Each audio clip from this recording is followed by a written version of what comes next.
linebacker, number 11, Josh Wallner, Isaiah Joseph comes up from the Mike position and does a good job of sticking him there. Good coverage downfield by the Canes, forcing a 3 and out. Jake Powell is, for those at home thinking, oh, where do you recognize that name from? Well, he's one of the plethora of quarterbacks that Western Mustangs have at their disposal. Program in the university scene that's gone to back-to-back national championships, winning it all in 2017.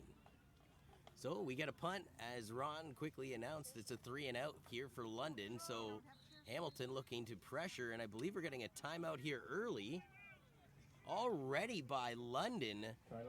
And this is interesting because there's 13:57 remaining in the opening quarter of play, and yet we already have a timeout taken by the home team. Yeah, I didn't have enough guys out there. They only had 11 men out in the field right there, and Beefeaters had to force to take a timeout early in this game. That could cost them. And again, you got to think being organized is an important thing, but this is just the second game of the season. This is a team that won 72-0 over the Niagara Raiders.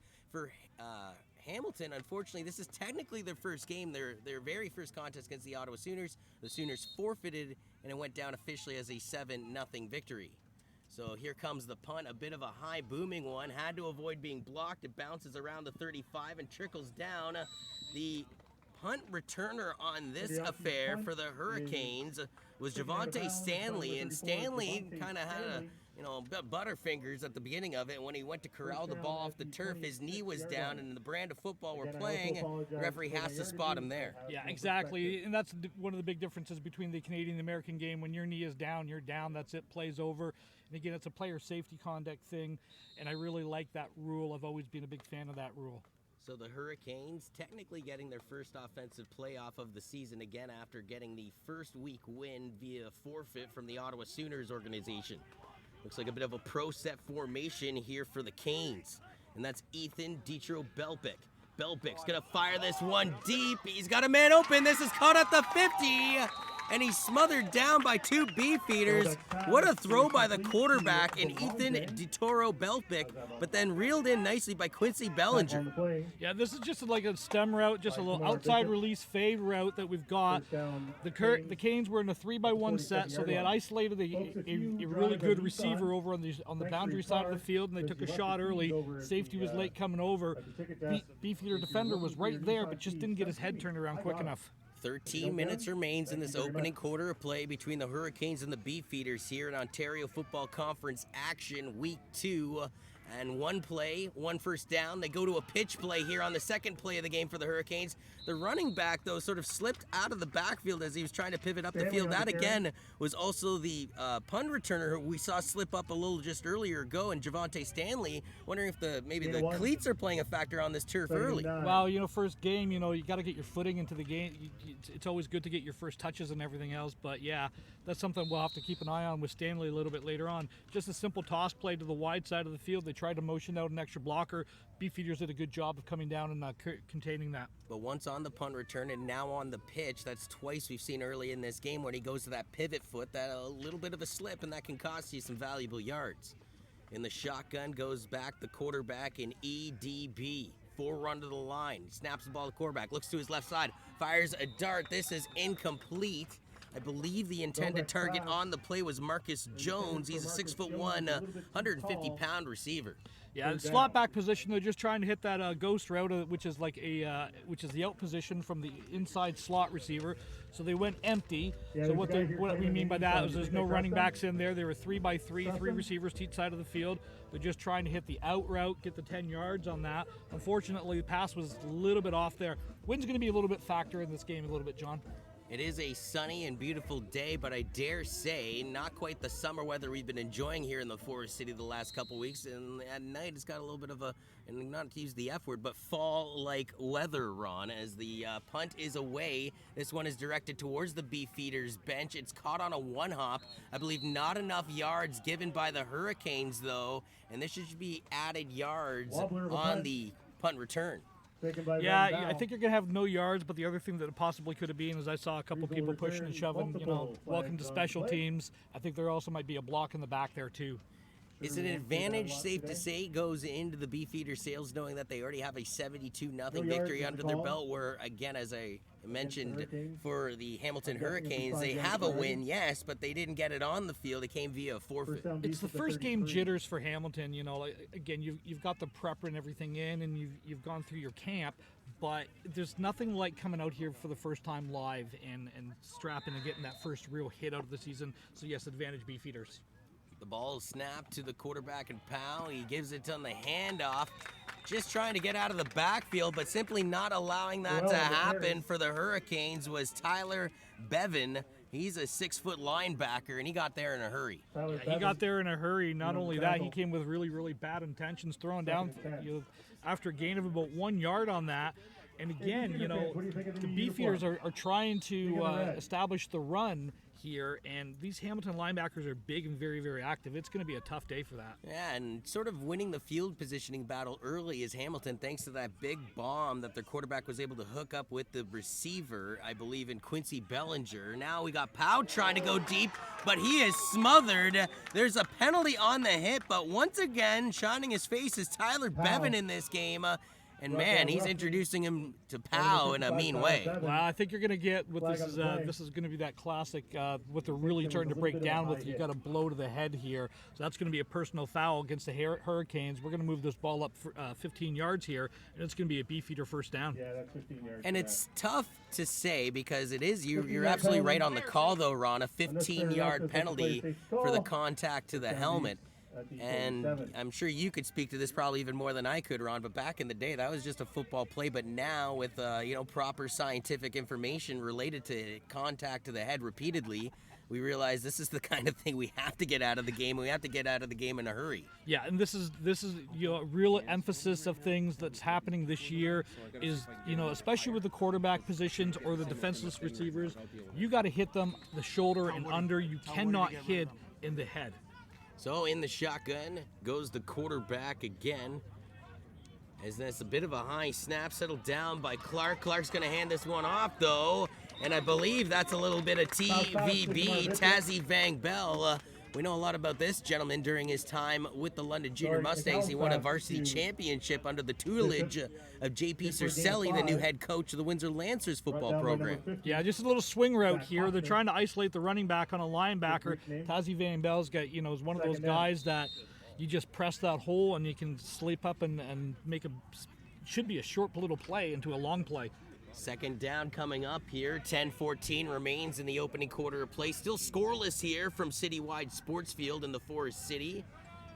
As the play is right in front of a broadcast booth set up here on the sidelines. The quarterback pump fakes, throws it to the far side. This one is reeled in right at the most Canadian spot of the field at the 55-yard line, but I believe he's shy of the first down by 2 or 3 yards. Yeah, he's going to be shy. He got about the to the 50-yard line or the center line there, and he's going to be a good 2.5, 3 yards short on that. Again, just a little sit-down route, hooked up into the zone spacing where their defender wasn't, and sat down. But you got to extend that a little bit longer, especially on second down. So with the ball at midfield for a second straight offensive drive, the Beefeaters will punt this ball away into the high sun here on your Saturday afternoon. A bit of a high snap. In fact, it's way over the kicker's head. He's going to have to roll back for it. Can he salvage this play?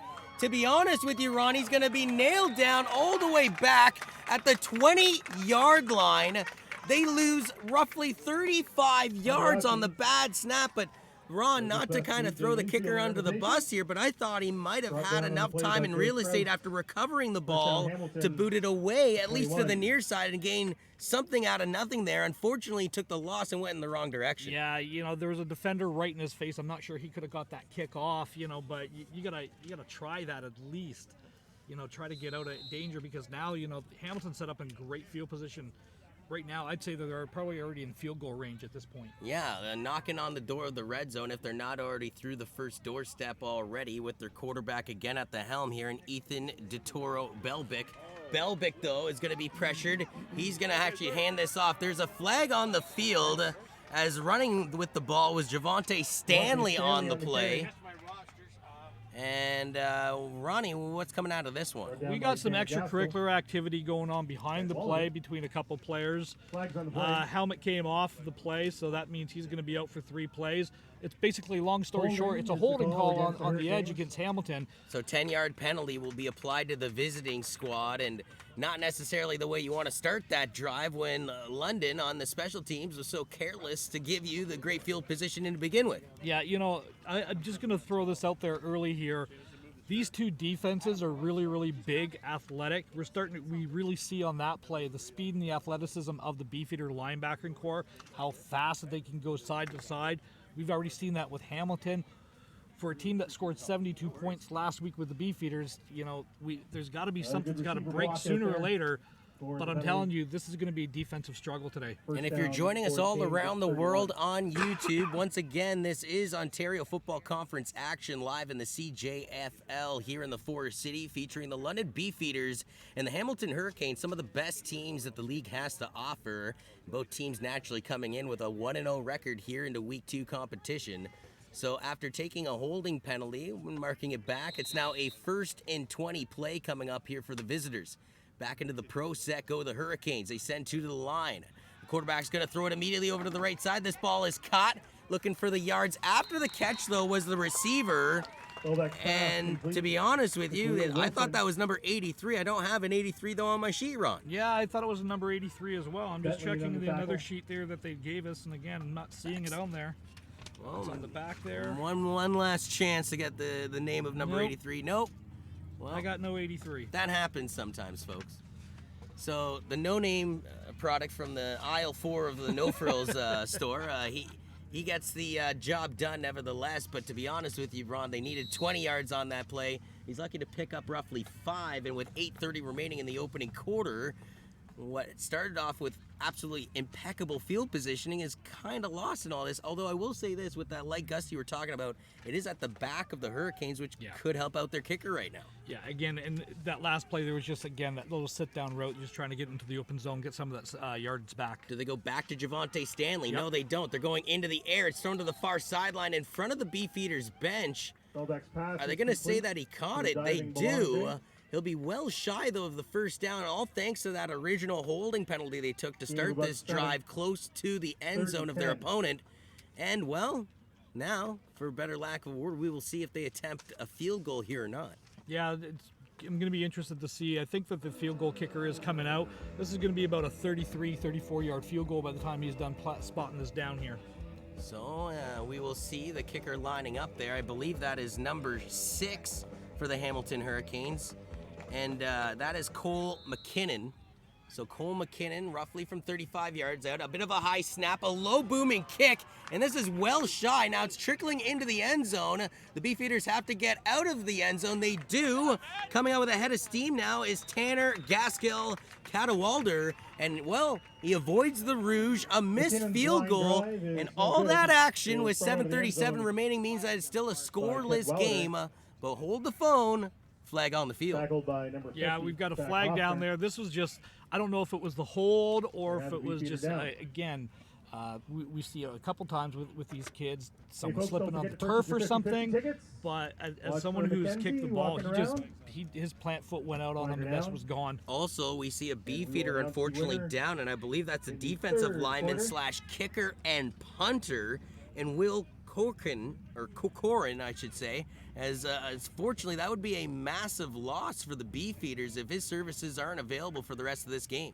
Yeah, that's a big loss. You know, everyone jokes around that kickers aren't people, but I'm telling you, everyone loves a kicker when you've got one, and everybody hates them when you don't. That's exactly it. It's one of the more key positions in this game.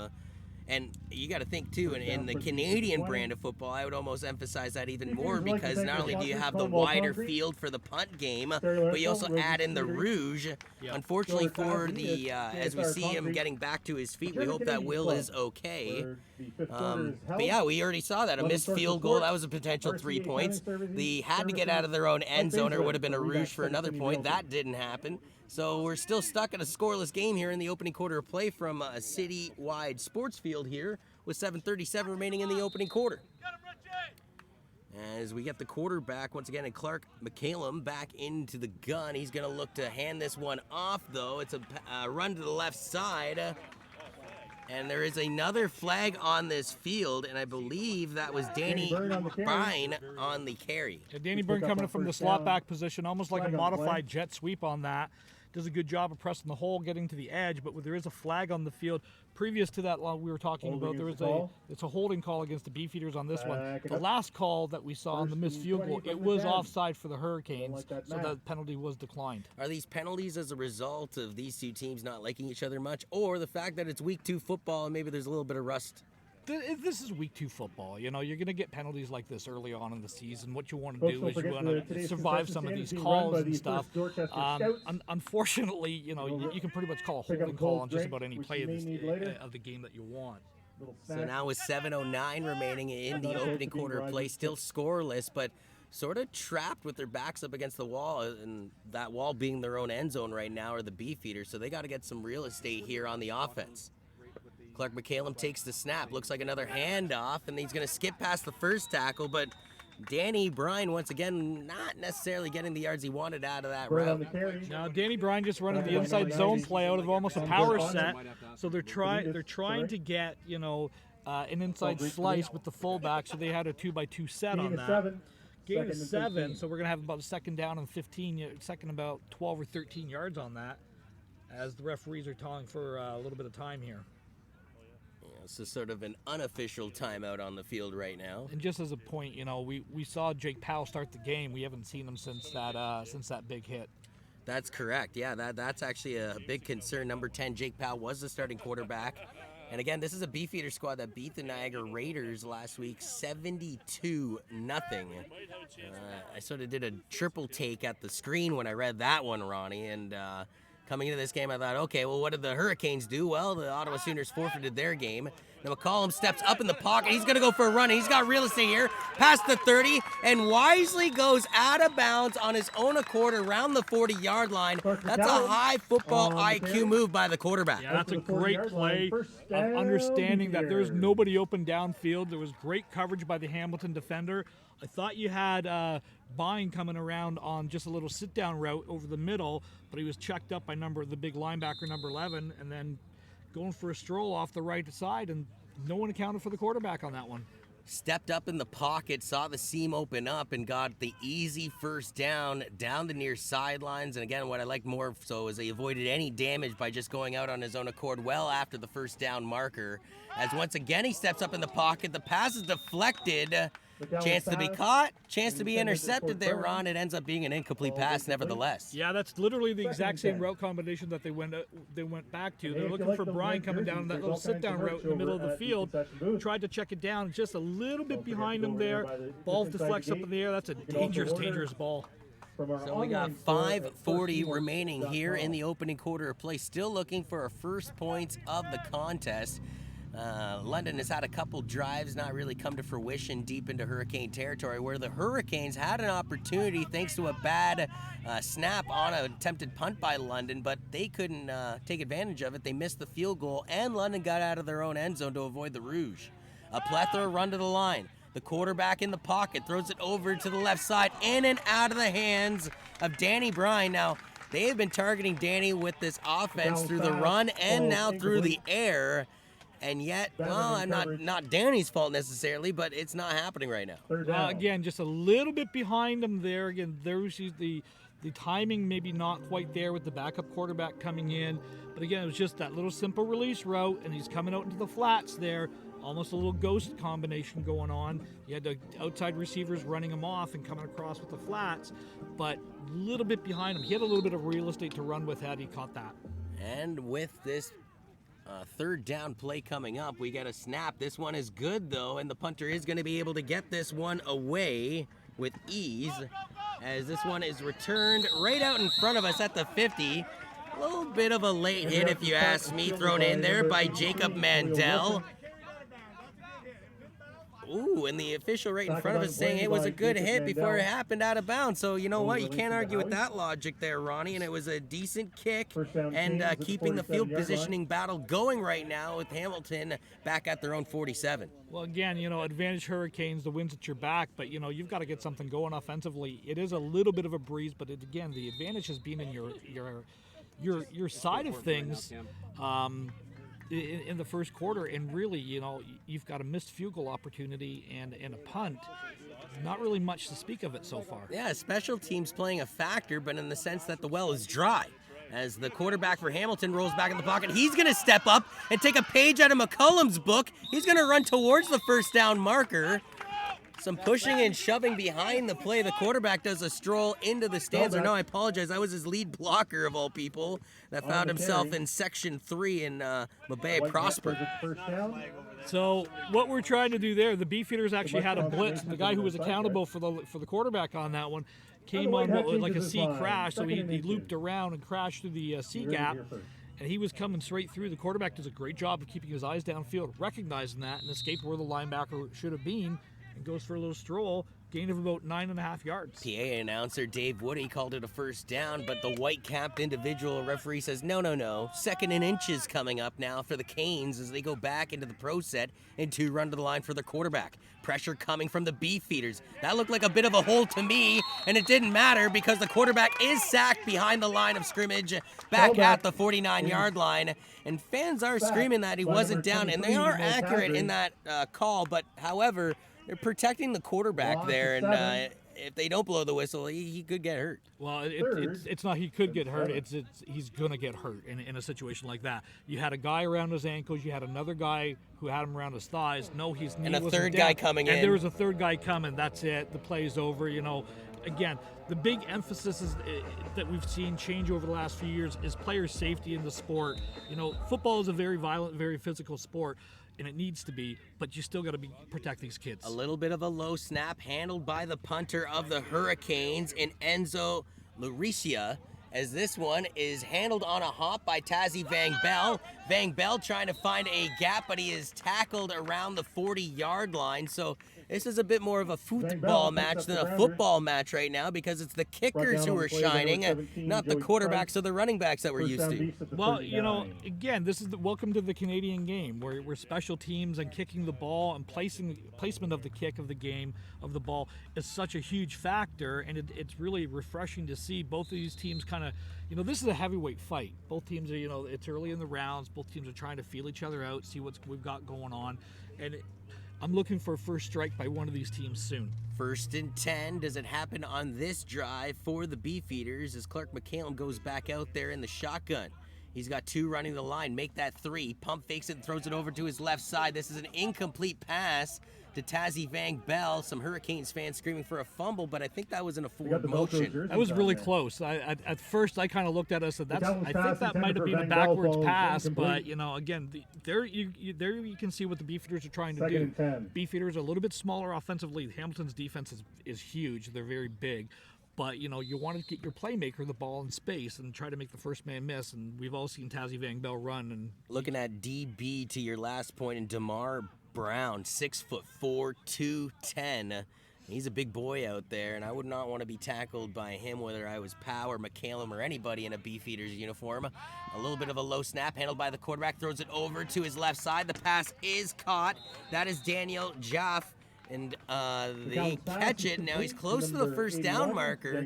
See what the officials say here. I think he's going to be a little bit short of the spot. Looks at it. They are marking him short. But the Beefeaters immediately come to the line of scrimmage, and they're going to go for it here. So they hurry it up, actually, on a 3rd down and inches, trying to catch Hamilton off guard. The quarterback goes right behind the line of center. It is a QB sneak, and he's got real estate to the left side. Now, he does have the first down. However, the second the ball was thrown, penalty flags were tossed as well around the 50. Yeah, I think you got an offside Hamilton, so these penalties are going to be declined here. Beefeaters got up there really, really quick. Good job of that's that quarterback sneak that everyone seems to be running. It's almost a delay because everyone's crashing down so hard. The quarterback literally just waits, finds out where the opening is, and you only need a half yard. And in the Canadian game, when you got to give a yard from the defense, which Hamilton didn't do in that particular one, look what happens. And when you hurry things up, though, Ron, it can lead to trickery, but it can also lead to mistakes, both on the defense, which we just saw, or offensively. We've seen bad snaps cost teams when they try and hurry up the ball. Yeah, it's a dangerous play, but it's obviously something that the Beefeaters have practiced. 54-yard line, 1st and 10 once again for London with 2:22 remaining on the opening quarter clock. It's 3-run to the line. It looks like it's going to be thrown again behind Tazzy Van Bell now. To be honest with you, Ron, you said the previous one was close. That one was at an 89-degree angle if it wasn't at a 90. Yeah, and that's exactly like when we saw that last time. It was to the far side of the field from us, and I thought, I don't know. But again, you're trying to get the ball, and McCallum's just a little bit off. And again, that's something that we've seen a couple times. He's just a little bit behind on his throws, and again, maybe doesn't have the timing with the first team reps yet. And we know from, again, calling his games with the London Junior Mustangs that you give TVB the ball in some open real estate. That's pretty much all he needs. He turns on the jets, and he's going to burn you with some yardage, and usually for a major. As once again, the ball is snapped to McCallum. It's going to be a handoff, but again, the rush defense of Hamilton has been superb in this game, putting the rush game into a storm, a hurricane, if you will, is Hamilton. Yeah, and in the eye of the storm, number 11 again for the Hamilton Hurricanes. That's Isaiah Joseph. Again, the big linebacker recognized it right away. So the Beefeaters tried to get a fullback, almost like a quick trap on that. And Tazzy Van Bell swing out to the right, and you try to come back with the fullback on that to the backside. Hamilton wasn't fooled at all. If you're just joining us, you've missed the opening quarter of play almost. However, you haven't missed any scores as it's London Goose Egg, Hamilton, donut, as this is a low snap to the punter, who's, let's face it, the snapper has not been making the punter's day easy. This ball, I believe, went off of a Beefeater. Now it's fumbled around. A plethora of flags, more flags than the UN meeting right now, Ron, as another one was tossed at the end of that play. Okay, so I think we're going to have flags plenty. First of all, flags by the kick. I don't think the Beefeaters had enough men on the line of scrimmage. I think that's the first one. Just play that in the second one, I believe, is going to be a no yards call against the Beefeaters. The third one is going to be, I believe, offsetting because we had some extracurricular pushing and shoving after the play. Regardless, I believe Hamilton's going to retain possession of the ball, and I think the ball is going to come up to about the 50-yard line by the time this is all said and done. We mentioned that this is some of the best teams in the league in both the London Beefeaters and the Hamilton Hurricanes.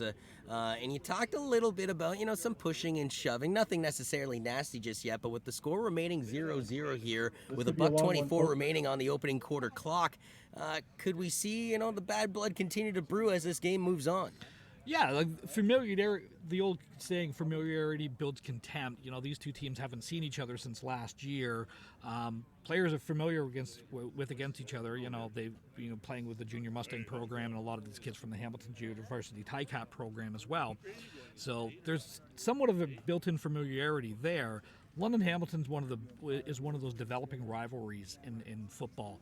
And you see it at the minor levels, you see it at the provincial levels, and now you're seeing it at the CJFL level as well. Ottawa, if you want to go for a lovely drive to the nation's capital. We got the PA announcer behind us, and Dave Woody announcing the next game for the Beefeaters on the schedule is actually next Saturday. They'll be in our nation's capital to take on the Sooners. The only thing that concerns me about that, though, was last week the Sooners were supposed to take on the Hamilton Hurricanes, who you're seeing in this game right now, and, they forfeited. So it went down as a 7-0 win for Hamilton. They'll take it nevertheless, but this is technically their first game of the season, taking on a Beefeater squad that prevailed 72-0 over the Niagara Raiders.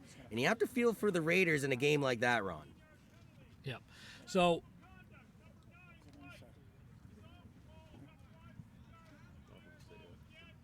Ron's trying to do Everybody get that? Ron's trying to do his best to decipher the 4 or 5 calls that just came off the field, and Ronnie, I'll give you the table right now to do your thing. First flag, 13 men against the Beefeaters. That was penalty was declined. Second call was no yards, 5-yard variety because the ball was on the ground. No, but it was and then touch. It was a 10-yard. It was a 15-yard because the ball was touched. And then objectionable conduct was also on there against Hamilton. So the two 15-yarders offset, 5-yard penalty, and we're 10 yards closer than I thought we were going to be. Well, Hamilton, as a result, will snap the ball on offense, and now why not throw another penalty on top of it? Why not?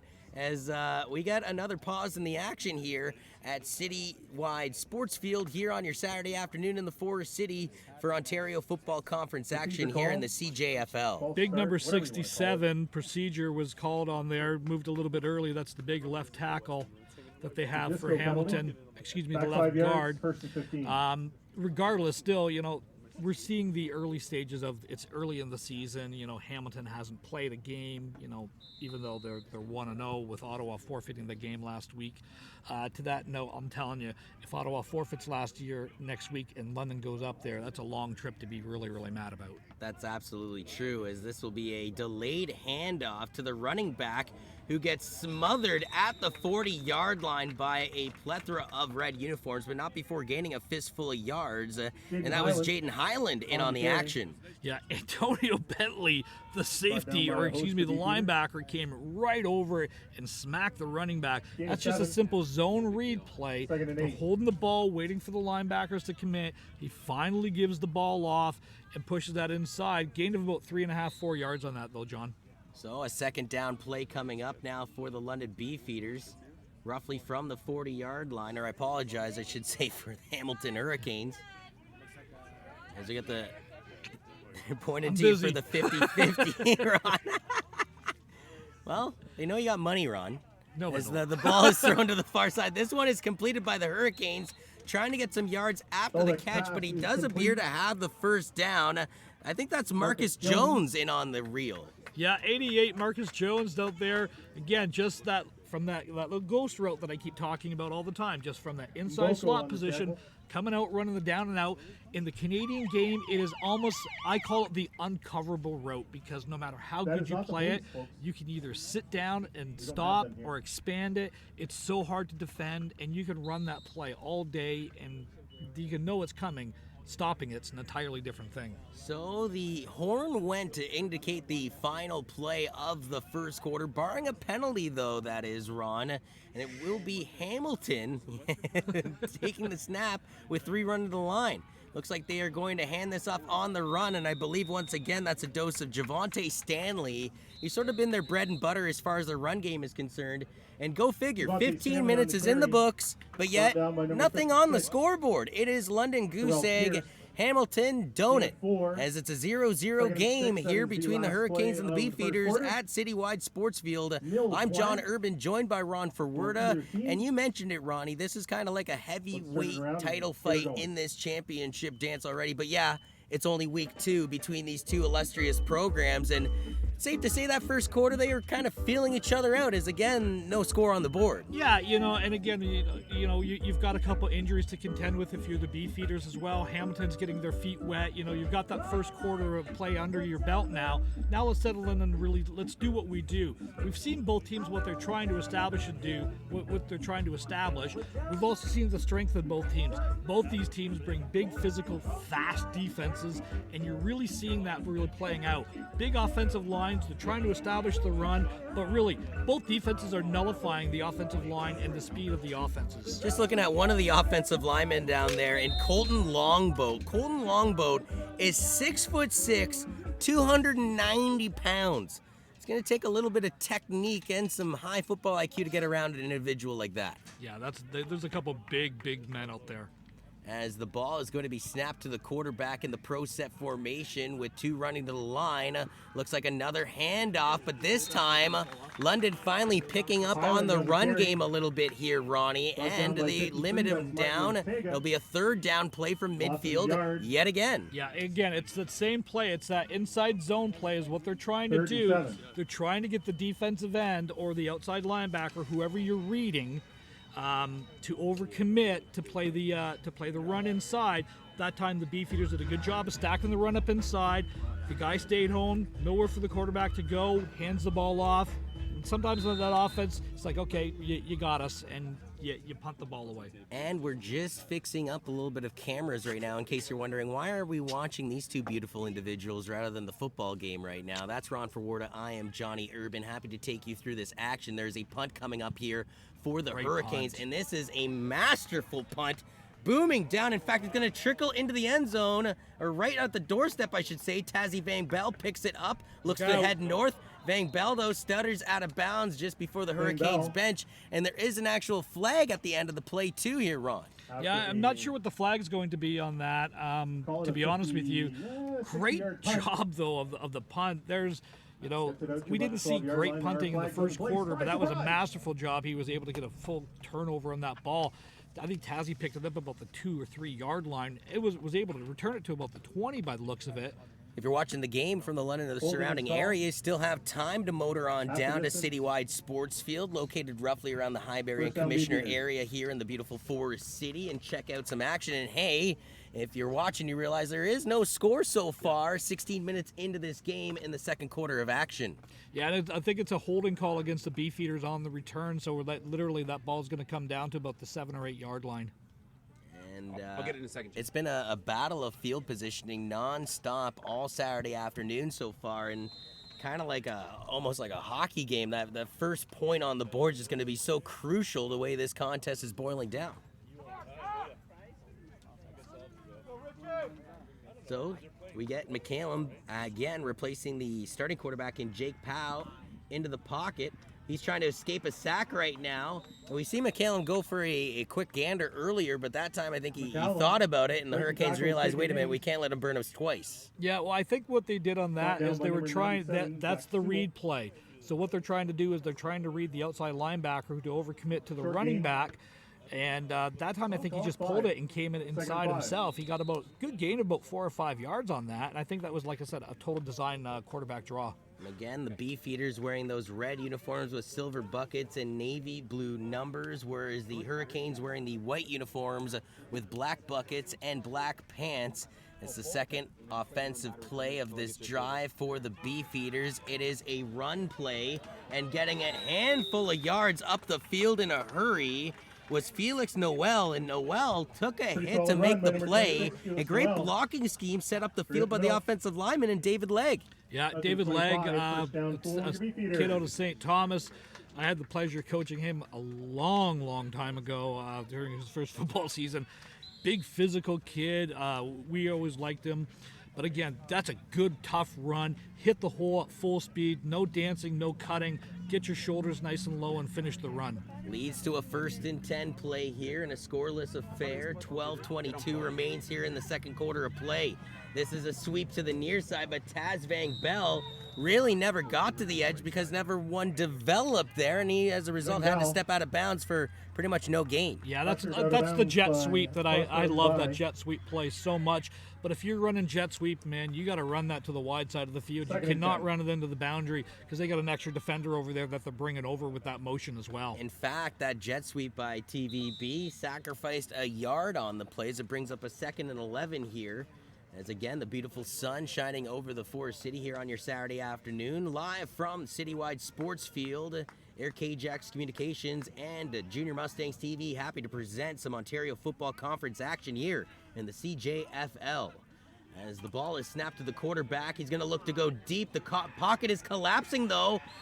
And, I'm going to poke fun at my friend KJ Kedemy. We were playing Madden last night, the new 20 version. And he was Kyler Murray. And he's getting very upset because he kept trying to throw the ball and he kept taking, a couple too many Mississippis, and I would sack Kyler Murray. That seemed almost like there where, he has to get rid of the ball. The pocket's collapsing. He doesn't, and as a result, the pocket swarms him up and drops him down. I think this is kind of the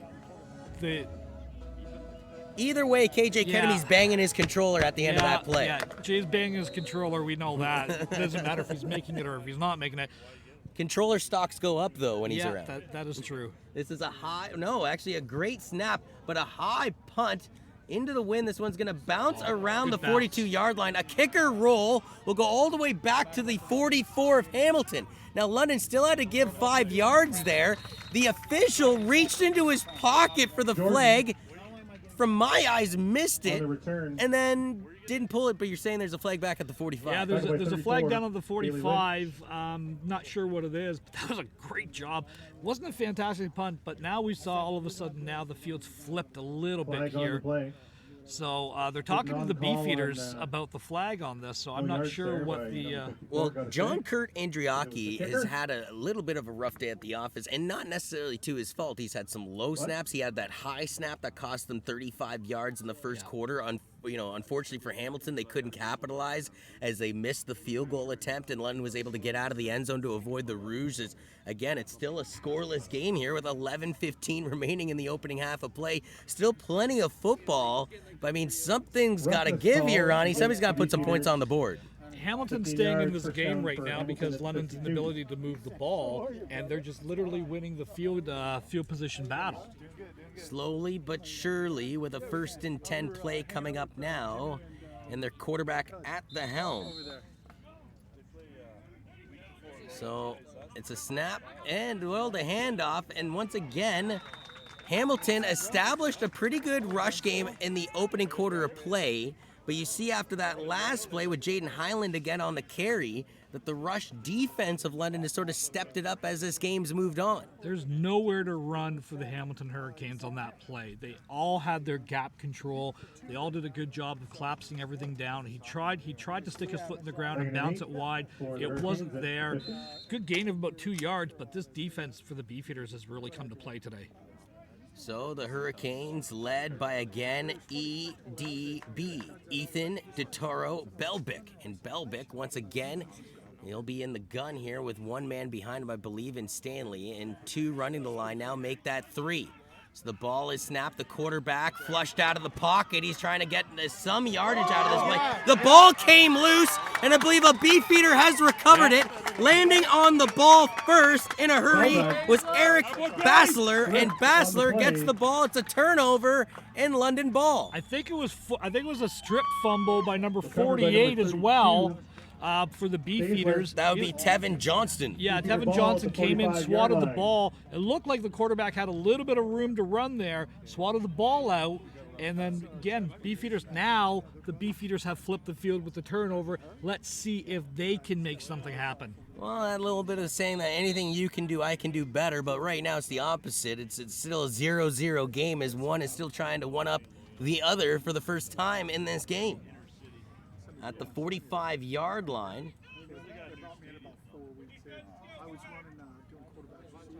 We get the ball snapped to the QB again, and Clark McCallum taking over for Jake Powell, the starting quarterback. He finds a target. It's a first down and more. Taking the hit to make the play, a little more yards after the catch from Bailey Holmes. Yeah, this is just a straight slant play, almost like a little skinny post on the inside of about 12 yards. Hits it in stride that time. So that was one of the times that we've seen him get the ball out in front. And you see what happens. Good gain of about 20 yards on that. Beefs are in business. There's McKenzie, folks. 9:25 remains here in the opening half of play. Still looking for our first score. A missed field goal and, well, avoiding the Rouge or the Beefeaters. That's pretty much the only scoring type play we've endured in this contest. The quarterback going back-to-back air plays, and it's a back-to-back first down for the Beefeaters. I believe catching it this time is Daniel Jeff. So Jeff in on the action.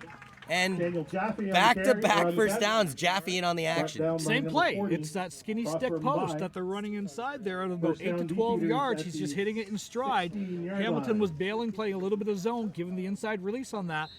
That's a couple really, really good throws by the quarterback. Good to see him warming up a little bit now. Jaffe tackled down officially at the 16-yard line. The Beefeaters, for the first time on your Saturday afternoon, in their opponent's red zone. Their quarterback, and Clark McCallum, now trying to take the low snap off the turf, looking to go into the end zone. He's got a target. That's Taz Van Bell. It's intercepted instead by the Hurricanes. Can the Hurricanes get out of the end zone?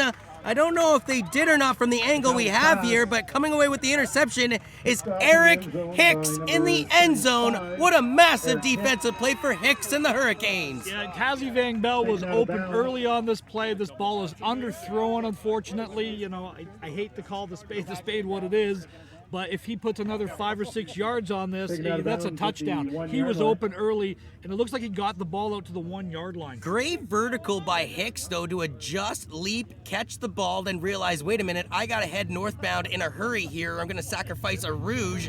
And I believe he actually hurdled over I was going to call him a junior Mustang there for a minute, partner. A Beefeater, though, right at the own goal line to avoid the Rouge. I mean, again, 2 straight times we've seen potential scoring play, we've seen potential Rouge, and it's still scoreless here from Citywide Sports Field with 8:14 remaining in the opening half of play.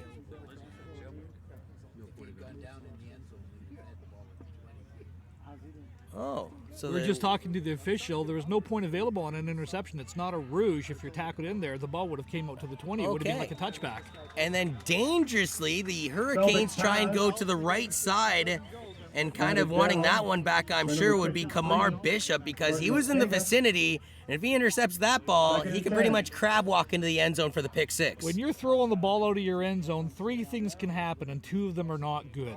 So that was a gutsy call on your 1 yard line. Surprised they didn't go to the run play to just try and establish something. However, London's rush defense has been stepping it up these last couple drives. Yeah, if Hamilton doesn't get some yards on here quick, I think we might see our first points of the game. And it might come via safety of all things. 7:40 remains here in the opening half of play. Pretty much in their own end zone right now are the Hurricanes. The ball is snapped, and they are going to go to the run. Now, Ron, that was a first down play, in my opinion, ran on the second down. And they do get a couple yards, but again, that's something we thought they would have done on the first play of the drive. That's exactly the play they should have run on the first play, is just run that inside zone over the big side of your offensive line and try to get 4 or 5 yards to give yourself a little bit of breathing room, and maybe take that shot on second down. I don't mind the play calls. I just think they're in the wrong order. Now, in a 0-0 game, I know field positioning is everything, but again, the first points of this contest seem like they're going to be absolutely everything. You believe that conceding a safety here will be Enzo Lauricia.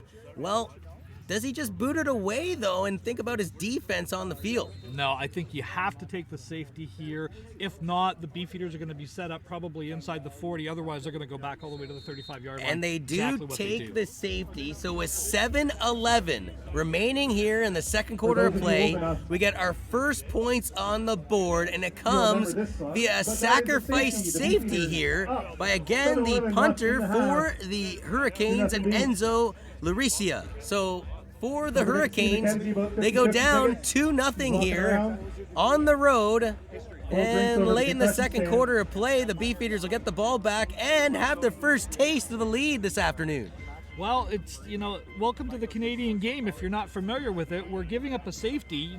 This is a huge field position swing, because now the Beefeaters are, yes, they get the ball back, but again, rather than having it at the 35-40 yard line of Hamilton, they're back to their 35-yard line. But again, it was London's quarterback and Clark McCallum trying to find Taz Van Bell in the end zone, only to be picked off by Eric Hicks of the Hurricanes. And really, Hicks saved his team at least 5 points there, Ron, because yes, they end up conceding the safety, but you just mentioned the field positioning battle. That's a lot better to be down 2-0 than 7-0. Oh, absolutely. And again, you need points to win a game in any sport. So, Clark McCallum, you mentioned him heating up, Ron. Does he continue to be picante on this drive? He's going to air this one deep. He's got a man deep, falling down, and I believe they're going to call pass interference here, the intended target being Spencer Foster. Absolutely. Number 9 for the Hamilton defender. He was beat, and at the last second, it was clear as bell for me.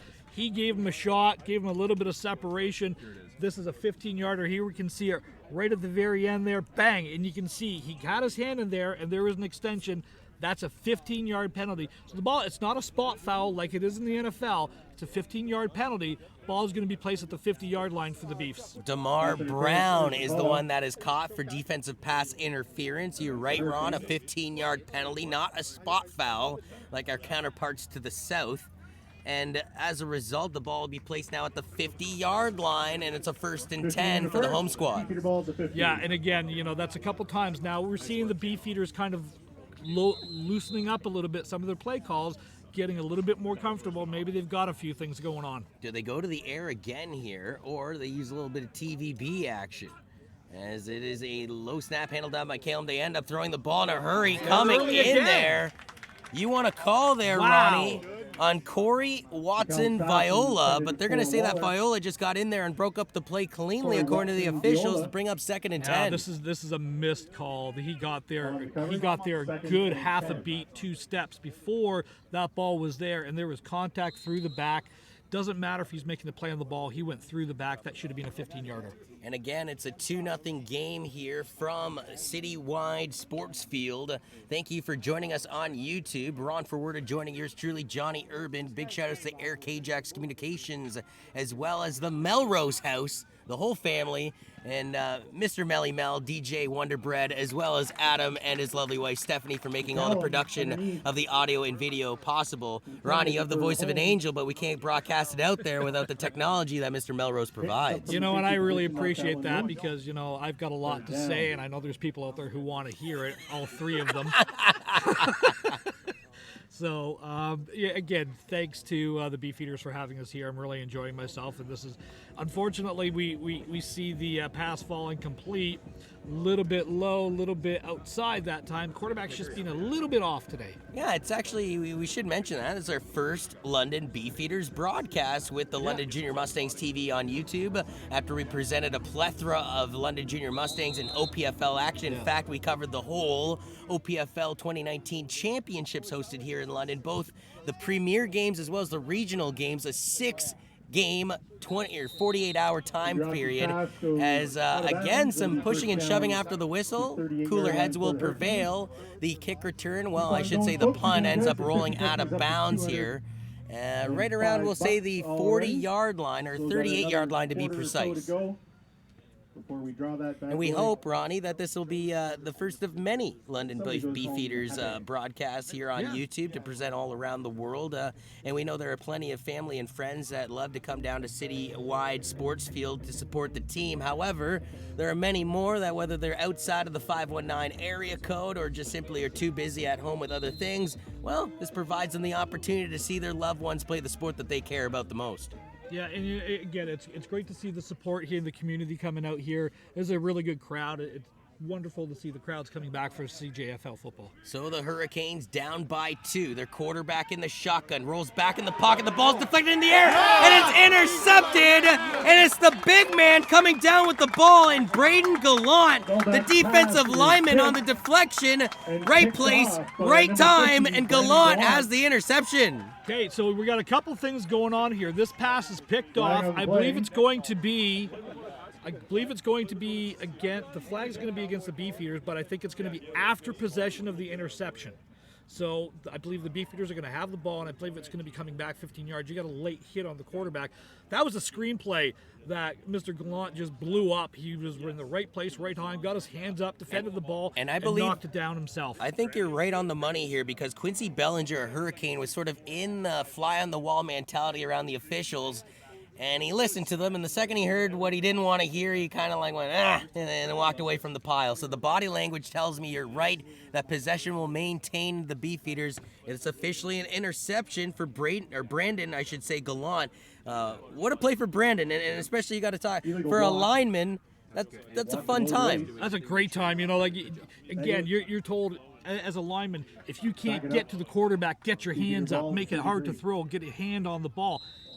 That's a textbook play by a defensive lineman. Fantastic job. Penalty puts them back at the 33-yard line, though, with 3 running the line. Looks like this is a handoff to the right side. And again, Felix Noel struggling to get anything on the play. And again, there's a little bit of battles in the trenches, as they like to call it, between the offensive and defensive lines. Now, that's really where the game is played. Yeah. All the fancy players get all the glory, though, but it's the defensive and offensive linemen that do all the grunt work. And I think they're getting chippy with each other now. Well, what you're seeing is a couple of the players doing what we'd love to see as coaches. They're finishing their blocks, because there was a guy who absolutely pancaked somebody in there, and that's the big man, number 97, who was on his butt there. And I believe it was David Legg that actually came across and smoked him. Great block.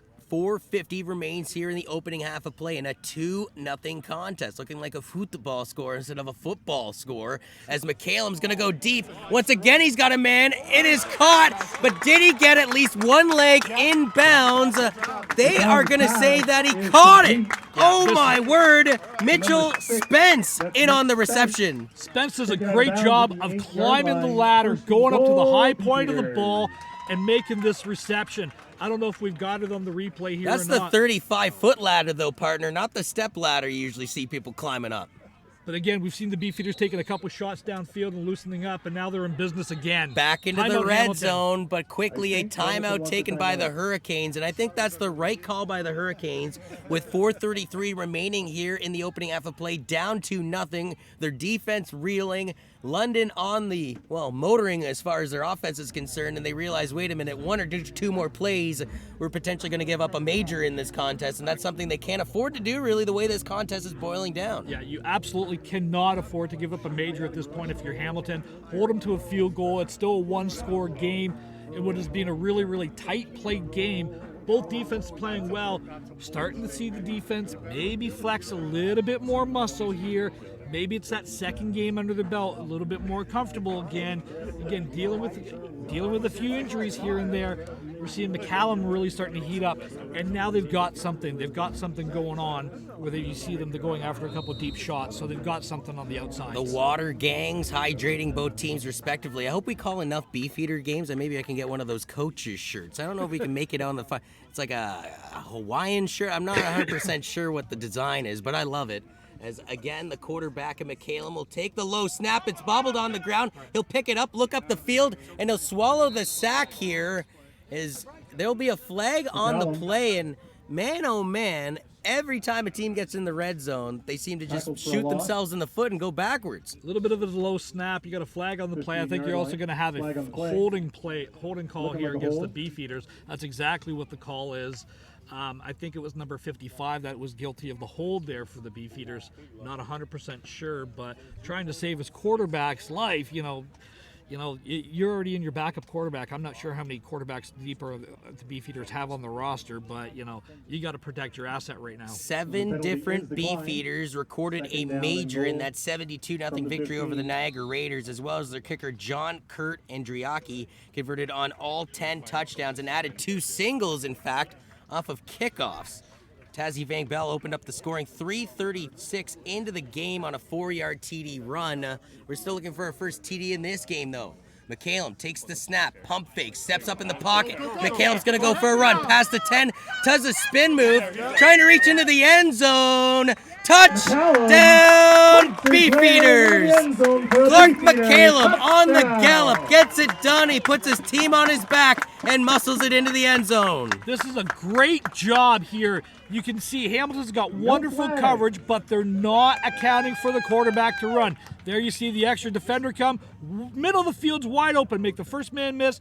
Good leg drive. Good finish there. Touchdown, Beefs. And man, almost like a screwball as he corkscrewed in one way, then corkscrewed his arm the opposite way to get it across the plane. And the official, maybe for dramatics, took an extra second or two, but then indicated the major. And wow, with 3:59, a second shy of 4 minutes remaining in the opening half, we get our first major of the contest between the Beefeaters and the Hurricanes here in Ontario Football Conference action here in the CJFL from Citywide Sports Field in London, Ontario. And this is an important point after touchdown. Ronnie, you know all about the importance of point after touchdowns, as this one splits the uprights and is good and increases it to a 9-0 lead. And that's very important too, because let's say it boils down to just a 9-point deficit. That's a touchdown plus a field goal. Well, now you're talking. We are definitely in a 2-point score game. So the importance of it is, if it's an 8-point game, you miss that extra point, you can still go for 2 and make it a 1-score game. You are defined with you are now up 2 scores, regardless of what type of scores they are. They're 2 different scores that you have to get. And after converting on all 10 majors as far as PATs is concerned last week in a 72-0 victory for John Kurt Andriaki, well, he converts on the first PAT of this game and increases it to a 9-0 contest. Well, and 11 for 11 so far in the year for extra points. That's something that it's such a simple thing to say. Well, you just kick the extra point. It's so important. It's so hard to do. Trust me, I know from experience. Yeah, in the last month, I've seen a bronze medal decided by a PAT. I've seen a Bantam Provincial Championship decided on a PAT. It seems like a very simple play, yet it plays a factor at the end of the day. This one is kicked towards the Beefeaters bench, and the Hurricanes had to be really careful here. Now, there's going to be a late hit penalty on this last affair. However, The issue there is the Hurricanes didn't drop onto the ball right away. That's a live ball. The Beefeaters are trying to go after it. Yep. Naturally falls on it right there, and then you see a little bit of a late infraction. Well, and that's exactly what the call is, but he had given himself out by being on the ground and everything else, so that's the rough play that they're going to call, so it's going to come up 15 yards. Originally, though, the way the kick went, he got a bit of a kicker's roll, which he's been doing all game long, might I add, but I thought that was going to actually roll out of bounds, and that would have been a penalty and given the Hurricanes great yardage to begin with. Yeah, regardless, the Hurricanes were going to be set up in business. But it was an interesting kind of spot for that ball, kind of that no man's land is I think what they were trying to hit it, and that's exactly where they got it. How much is this current 9-0 score essentially concurrently involved from the 72-0 victory for London last week compared to a 7-0 forfeit victory for Hamilton last week? Well, the Beefeaters have got their mojo going. They've got your mojo going, so to speak. But it's almost like, okay, we've kind of find ourselves, and to the point here, okay, we're almost through 6 quarters of football, and I don't want to jinx it, but someone hasn't given up anything yet. That's actually a very good point, partner. Although I will no slouch against the Niagara Raiders, but I will say the Hurricanes, the defending champs, a little bit of a steeper mountain to climb. And again, for the Hamilton squad and the Hurricanes, this is a pretty illustrious program that dates all the way back to 1963. The Hurricanes' most recent success came back in 2010 and 2011 when they won back-to-back OFC championships. And they've actually advanced to 5 straight OFC championships between 2010 and 2014. In 2016, they beat the Windsor AKO Fratman 52-21 to win the championship, and they won it all last year as well. On the run, the quarterback throws it. It is caught as the ball almost came loose, and corralling it is Quincy Bellinger, so Bellinger should have the first down here. And it looks like there's not a flag, but somebody's red, well, I don't know. Someone's towel. Yeah, a red towel came out, and everybody thought it was a flag. Well, again, there's that out route that I talk about. It's the uncoverable route in the Canadian game. You stick your foot in the ground, you come out. He does a good job of rolling, pressing the edge. Look at the positioning they gave him. So he caught that ball, I would say 11 or 12 yards in. There was a bit of a fumble, so he had to go back for it. And as a result, they make it a 2nd and 2 play coming up instead of moving the chains. Yeah, well, exactly. And that's a huge play. Again, ball security is a huge factor. We've already seen Hamilton have the ball on the ground a couple times today, starting with the opening kickoff. So back into the pro set will be Ethan DeToro Belbic. Belbic fires a dart over to the far side. This one is caught, trying to avoid a couple tackles on the play. Is Keyshawn Jordan. Jordan gets a lot of yards after the catch, moves it into Beefeaters territory, a first down for the Hurricanes. What you had there was actually a combination of about 3 or 4 Beefeaters going for the tackle. Good job by the receiver, just making the first and second man miss, stepping back, and then they hit each other, and then you're off to the races, no fill. As you take a look at DeToro Belbic, the quarterback for the Hurricanes, how important, how imperative is it that they get some points on this drive, knowing that there's only 2:36 remaining here in the opening half of play, down by 9? I think it's really important to get some type of positive momentum going offensively. You haven't played, obviously you won last week 6 or 7-0, whatever they want to call the forfeit score, but it's still a forfeit, and you've got to get something going offensively. And back into the pro set is the Hurricanes offense with 2 stagging to the line. It's snapped to the quarterback. He's going to throw this one deep down the far sideline. Incomplete pass. I believe the intended target on the play was Khalil Wilson.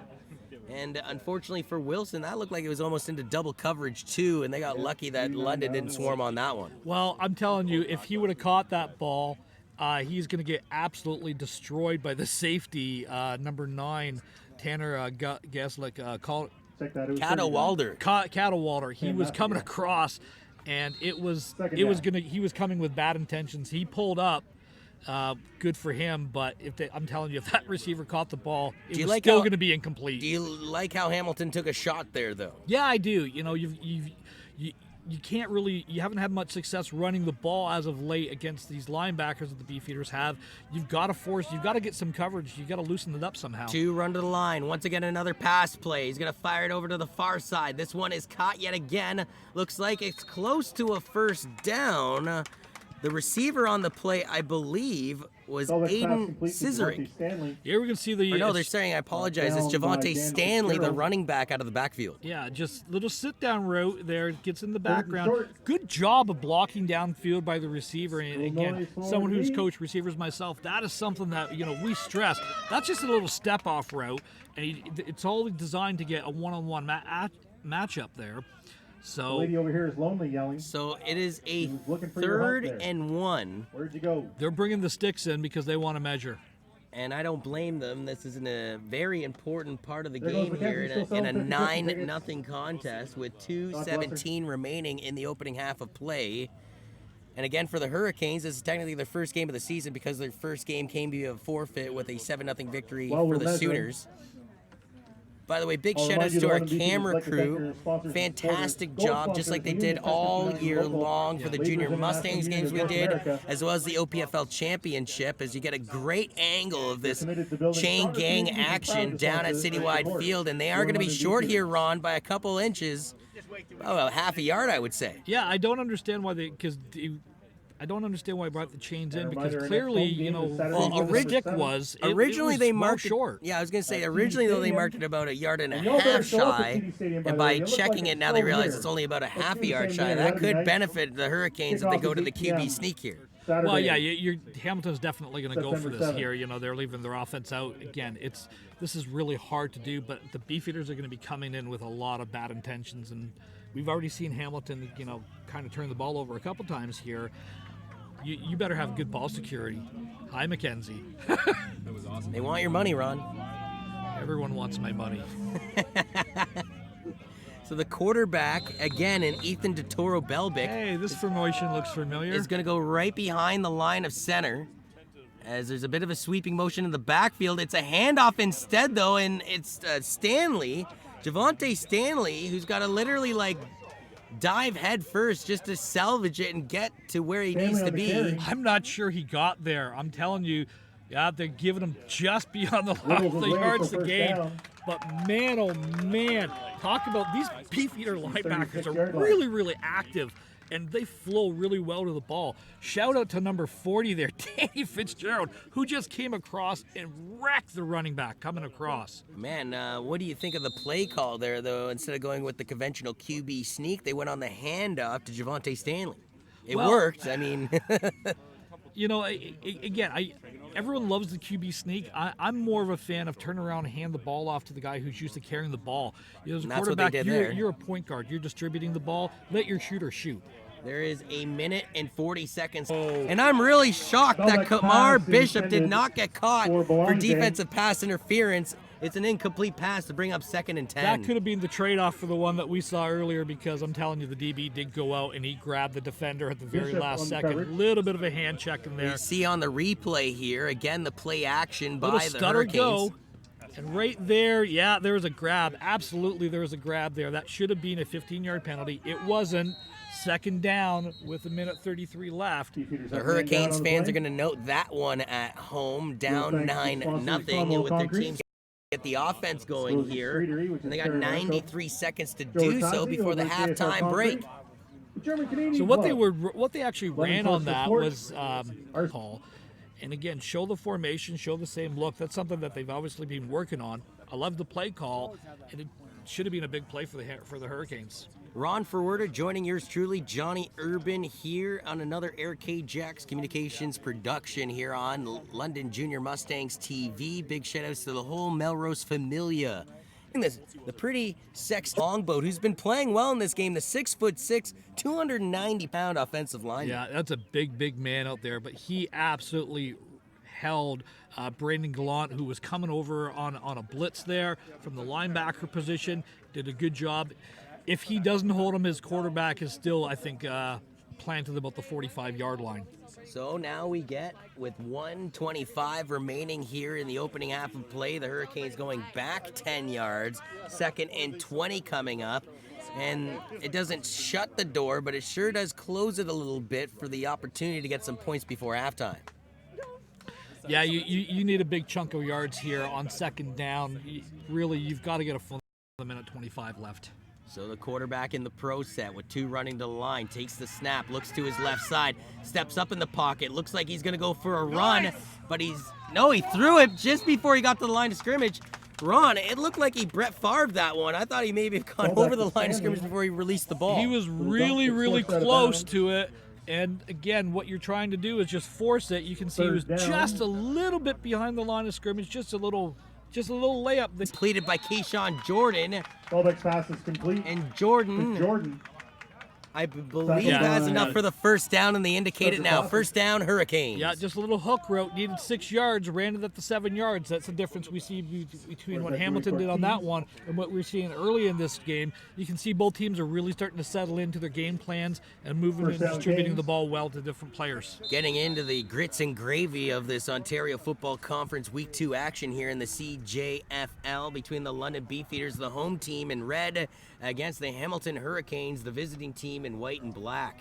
As once again, it is their quarterback on the attack, and Ethan DeToro Belbic. Belbic rolling back in the pocket, pressure coming, throws the ball away, intercepted by the Beefeaters, and he's got real estate back up the field, cutting back in at the 50, going past midfield to his own 50, and eventually he's tackled in front of the Beefeaters bench, and Ron, the shoe, goes on the other foot. Beefeaters have the ball in Hurricanes territory, and they have 42 seconds to work with to add to their lead. You know, I talked about the uncoverable route, that out route being almost uncoverable, but if you hit it and you jump that route, which is exactly what he does there, he comes right out from the safety position. He allowed him to make the out cut. He jumped on the inside position of it.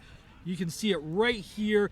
There's the out. Throws the ball, jumps on the inside, and now we are off to the races. Good job of not overreacting, being patient. Great job by the defense there. And I believe coming away with the ball is Spencer Foster or either Joey Cortezi. I think it was number 28, Cortezi, who had the pick there. So Cortezi gets involved in the action with a massive interception. So we got 2 interceptions by one quarterback, and Ethan DeToro Belbic, and another interception thrown in the end zone of all things by Clark McCallum. We also have not seen the services of the starting quarterback in this game of the London Beefeaters and Jake Powell at all since the opening quarter of play. Yeah, and that's unfortunate. But again, McCallum's starting to really settle into this game, and he's distributing the ball well. Again, keep that, why do you run the ball on first down there? Well, you got to keep the defense honest, but, there hasn't been much positive run games for either of these teams. And it's a second down, and we'll say 9.5 coming up for the Beefeaters here with 27 seconds left, and the clock was actually ticking down. So as a result, the Beefeaters say, hey, wait a minute, we'll call a timeout here with 25 seconds remaining here in the opening half of play. The team in red right there, the Beefeaters, well, they're going to talk this one over. Again, the Beefeaters called the timeout there. So what you want to tell your quarterback is you want to have a safe call here. You want to have something that, about 10 or 15 yards, maybe come back to that post or that slant that you were having a little bit of success with earlier. But if it's not there, punting the ball isn't the end of the world here. You're still up 2 scores going into the half. But if you have an opportunity to get the ball and take a chunk play of about 12 or 15 yards, it's going to set up your field goal kicker. How much do you risk it, though, for the biscuit here? Because let's face it, another touchdown before halftime or even a field goal to extend it to the 12-0 game just puts a little more into the mentality of the Hurricanes when they go into that halftime break. Yeah, that's why I said I think you want to go for that mid-level shot for about 10 or 15 yards there and try to hit something in a seam. Clark McCallum sends 3 to the line, takes the snap, looks up, and he'll be sacked. In on the action yet again for the Hurricanes is number 50 and Zachary Hoffner. Yeah, again, that time the Beefeaters offensive line was just bull rushed by the big athletic Hamilton team. They got grid pressure up there, nowhere to step up. They had that route combination exactly going on. They had the inside hook and they had the backside post underneath it. So they had the route combination that I was looking for, but Hamilton actually knew it was coming as well. Did a good job of defending it and got pressure on the quarterback as well. Now, I don't believe, because I recall that timeout taking a minute into this game, the Hurricanes don't have any timeouts left. Hamilton should have one. That was the second one for the Beefeaters. So they have none left in this half. So according to Ron Forwarda, they have one more. But again, you're right, Ronnie. They're going to call it right now because I was thinking, okay, the Hurricanes call their timeout with 16 seconds left, because essentially when the official blew the whistle there in the Canadian brand of football, the clock started to drip down, and you have your punting staff out there with 20 seconds left. You'd literally take a delay a game, I would say, at that point, or at least drop it down to the final second before booting it away and evaporate the clock. So the Hurricanes go, wait a minute, we're going to use our final timeout now, and as a result, with, again, 16 seconds remaining in the opening half of play, we'll eventually get a punt in this game. And what have we seen on a couple of the snaps? We've seen a couple low snaps. We've seen a snap go over his head. That bad high snap for John Kirk Adriaki, they cost him 35 yards. Although the offense of Hamilton took a holding penalty on the first offensive play of that drive to put them backwards, they had to settle for an attempted field goal. That field goal was missed by their kicker, wide left, and not only wide left, but sort of like a low laser line drive that never really was going to go towards the fork at all. And Tazzy Van Bell was able to get out of the end zone to avoid the rouge. Well, this is interesting. The Beefeaters have put the offense back on the field now on third down. So with 16 seconds left, we got a third down conversion. They're going to go to a run play here, and getting the job done is Danny Byrne, I should say. Picks up 10. But here's the thing. That's a turnover on down, and there's still 10 seconds left on the clock.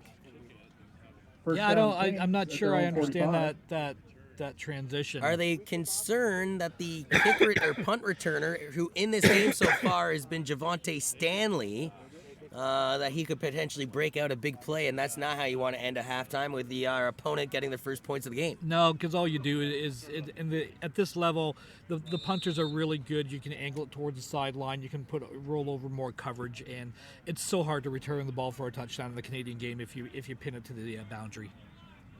So 2 seconds, 0 seconds. It looks like Hamilton will just take a knee. And that concludes the opening half of play here from Citywide Sports Field in Ontario Football Conference CJFL action between the London Beefeaters and the Hamilton Hurricanes. After beating the Niagara Raiders 72-0 last week, the Beefeaters have a 9-0 lead after 2 quarters of play against the Hurricanes, who are technically undefeated too, but have not played on the turf just yet, thanks to a 7-0 forfeiture win by the Ottawa Sooners last week. Yeah, again, we saw it really early in this game. Both teams trying to feel each other out, trying to establish what they're trying to do offensively. You saw the Beefeaters; they were able to loosen up the Hamilton defenders a little bit, take a couple shots downfield. Hamilton, they've taken a couple shots, but they haven't been able to click on those other than the very first play of the game where they hit that fade route onto the outside here. Other than that, it's been a really sluggish offensive game for Hamilton. Yeah, and for the Hurricanes, they are again, though, trying to shake off that rust, considering they haven't necessarily played a game so far here in 2019. For the Beefeaters, already a 72-0 victory under the belt.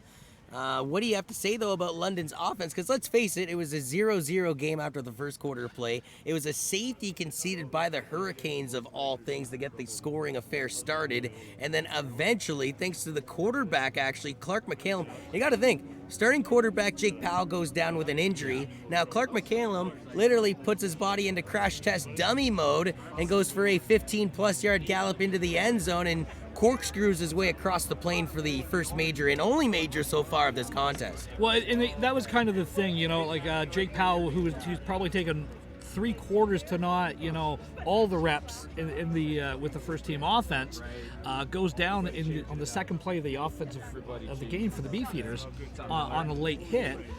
Who's obviously he's concussed or something's going on. We don't know, so I shouldn't really speculate. But McCallum's come in and done a really good job. Took him a drive or two to warm up. Yeah, midway through the second quarter is I think when it finally clicked for him. And again, it's a timing thing for things, and people say all the time, well, why do you practice so much in football?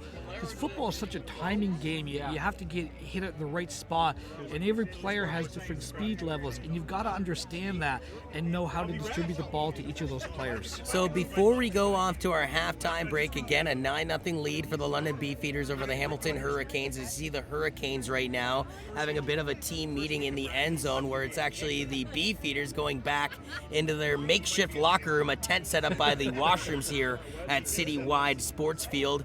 How do you see this game boiling down in the second half? Does Hamilton eventually wake up knowing that they are the defending champions? Or do the Beefeaters, you mentioned it, Ronnie, but I'll curse it right now, 6 quarters of shutout football. Pretty impressive if you ask me to start 2019. Yeah, you know, the defense, it's really has been a game of both defenses really flexing their muscle in this game. You see the speed and athleticism of both linebacking cores, big defensive line, you've got good pressure.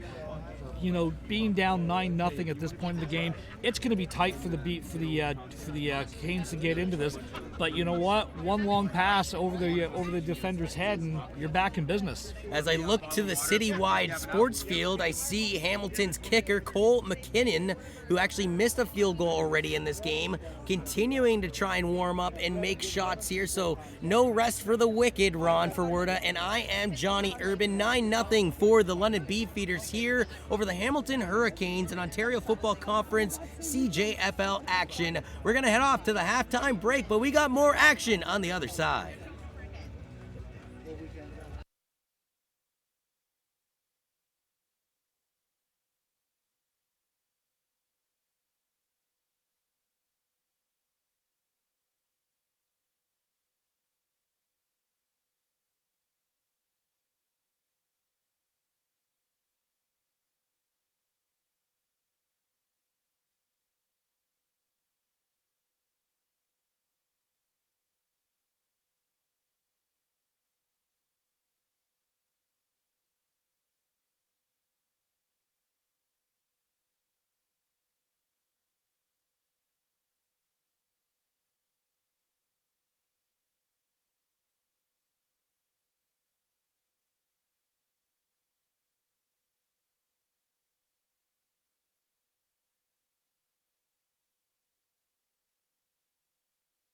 I'm KJ Kenemy, and first want to thank Adam Melrose for putting on this Beefeater. Our first time we get an opportunity to do a Beefeater game. Jim, what does it mean to be able to get the product on YouTube and be able to show the talent? This new influx that you brought in with Jesse Maddox. It's amazing, really, because we've never had this before. It's been a long time. A couple of times we've been on Rogers a long time ago, but this is great, and hopefully it continues. Well, you've been around for a long time. Why don't you give us a little bit of a history and kind of what led to bringing Jesse into the fold? Well, Jesse played for us, as you know, and then he got a lot of experience when he went out to Alberta, Fort McMurray, and ended up having championships out there. And he came back home, and it's history. He's done a marvelous job getting the recruits. The atmosphere, the attitude has changed. Yeah, I mean, the new uniforms, talk about that. I mean, that ought to be a big sell, but I'll tell you, it just feels different. Even the coaches' shirts, it's different, but it's working, isn't it? It is. It's a whole new atmosphere. You go to practice and there's 60 kids there. That's almost unheard of in our history, even when we had good teams. So I'm excited. And Jesse was out west, and he did a great job out west, won a couple of national championships. Yep. What is the reasoning of bringing such a young guy? Because typically the Beefeaters don't have young head coaches. Jesse's a young guy, but I believe he was born for this. I mean, when I look at what he's done in just a short time, a good friend of mine, John McQueen-Ojuku, introduced me to Jesse years ago, and I met him, and just watching his career, and now you bring him in to the fold, and things are really starting to change. The thing is, Jesse identifies with a lot of these kids. He's been there. He's been a player. He's been through rough times sometimes, and he relates very nicely to the kids. And maybe that's what we've been missing is a little generational gap. And that influx, obviously comes down to wins and losses. Jesse knows that. He'll be the first one to tell you that. Oh, yeah. This team right now, 1-0, playing against the defending champions from this conference, right. And up 9-0 in a pretty good football game. What do you think so far? So far, so good. We've held our own, obviously on defense, and just enough offense to get that lead. But a second half, and it's going to be tough, but they got to continue. Now, I know you have a good friend of yours who used to own this team, and we know he's kind of recovering. Let's talk about him. How's he doing, and give us an update. Well, George is still in the hospital, but he should be home either tomorrow or Monday at the latest, and very positive attitude. Make sure we say hi to you there, George, from Jim and I. As you know, I remember when he brought me in the fold. I actually called the year you guys won the You did. Ontario I Championship. remember. That was, and that's the great thing about this community. You know, knowing Dave Woody, knowing Jen. I mean, I actually had the privilege of coaching Rob, if you can believe that. Oh, yeah. But the relationship between the Junior Mustangs, Western. Talk about your Western relationship and how Jesse's really come into the fold there. Well, that helps us a lot too, because Chris Marshall, our coach from last year, is there. Kevin McNeil is there, who played for us in the 90s. I actually coached him at Laurier a long time ago. Now what we need and at Laurier High School. Yeah. And it's been good. We have a few players right now from Western, Jaffe, Powell, and there may be more. And then you've got guys like local high school talent. You know, you look at the list, but you get Benacourt coming off a Vanier Cup win 2 years ago, and deciding to go via the work route, and he gets to come out. Talk about getting guys like him and Daniel Fitzgerald, guys that played high level football in this Well, in that's this the city. thing. That's Jesse's recruiting.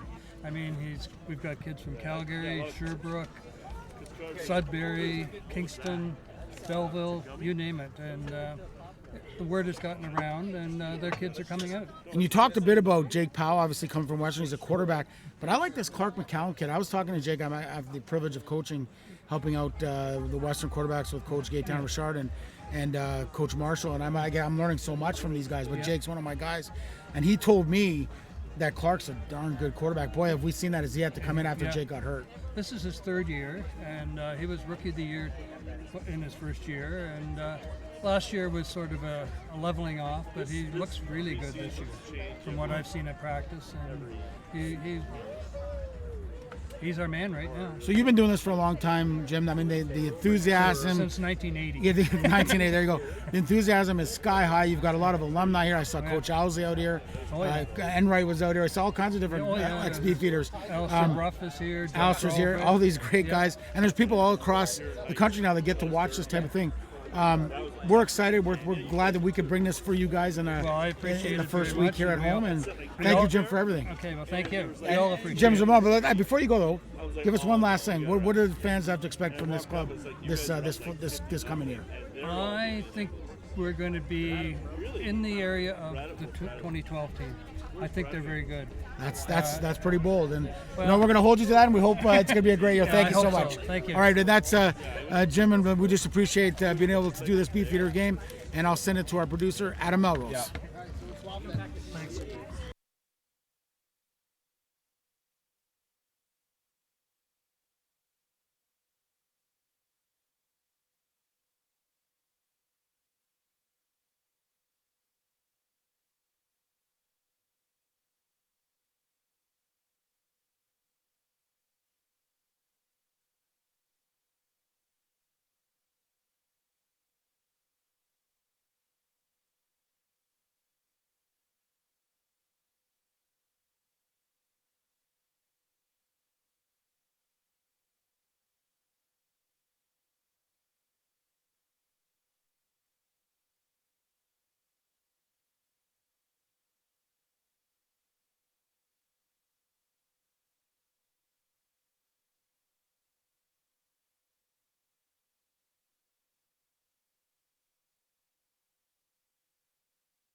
And welcome back to second half action between the Beefeaters and the Hurricanes. The Hurricanes receiving the ball to start the second half of action. The kick returner making his way past the 30-yard line, eventually smothered down to the turf by a couple red jerseys from the Beefeaters. But some sportsmen showed at the end of that one. It was Khalil Johnson in on the kick return. Johnson does a good job on this. He just gets the ball north-south, following his blockers. We got a couple Beefeaters who are a little bit shaken up on the play, unfortunately. There was a couple big hits in there. Eric Bassler appears to be one man that's down on one knee at the 35-yard line. And then I think having a little bit of stomach problems there. That's all it was there, Ronnie, was for Danny Fitzgerald. We know Fitzgerald quite well with the Junior Mustangs program, and looked like maybe some of his lunch came up on the field there temporarily, partner. Yeah, there was a little bit of a, I think he got one in the throat there where he's just like having a little bit of a hard time breathing. So unfortunately, he's got to go out for 3 plays now. And still down on one knee is Eric Bassler. And that could be a big loss, too, because the linebackers played a factor in this opening half of play where his defense has, well, held the offense of the Hurricanes pointless so far. Yeah, you know, it's been a really solid defensive game here. Both teams have it's his first game here.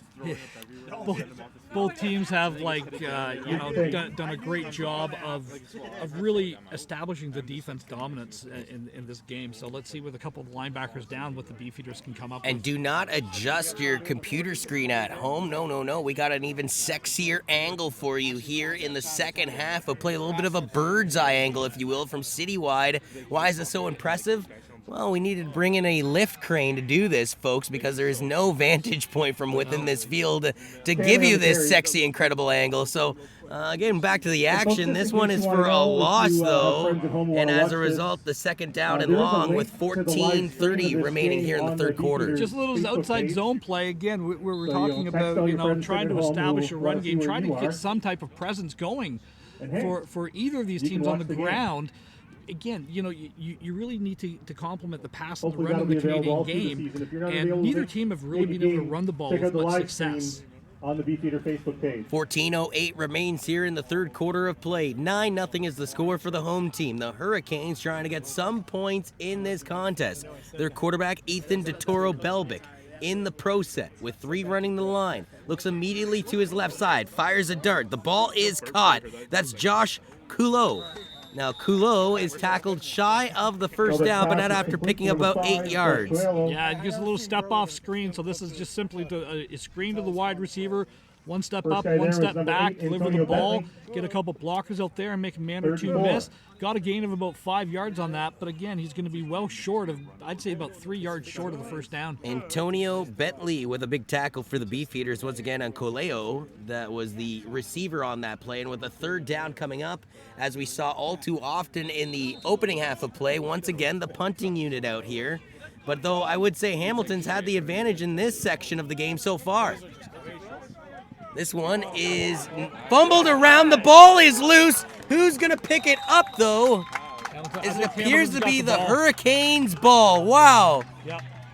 And that's something that you don't get to see very often is Tazi Van Bell. You can kind of see him muff the punt. He's attacking it. And just a little bit short there.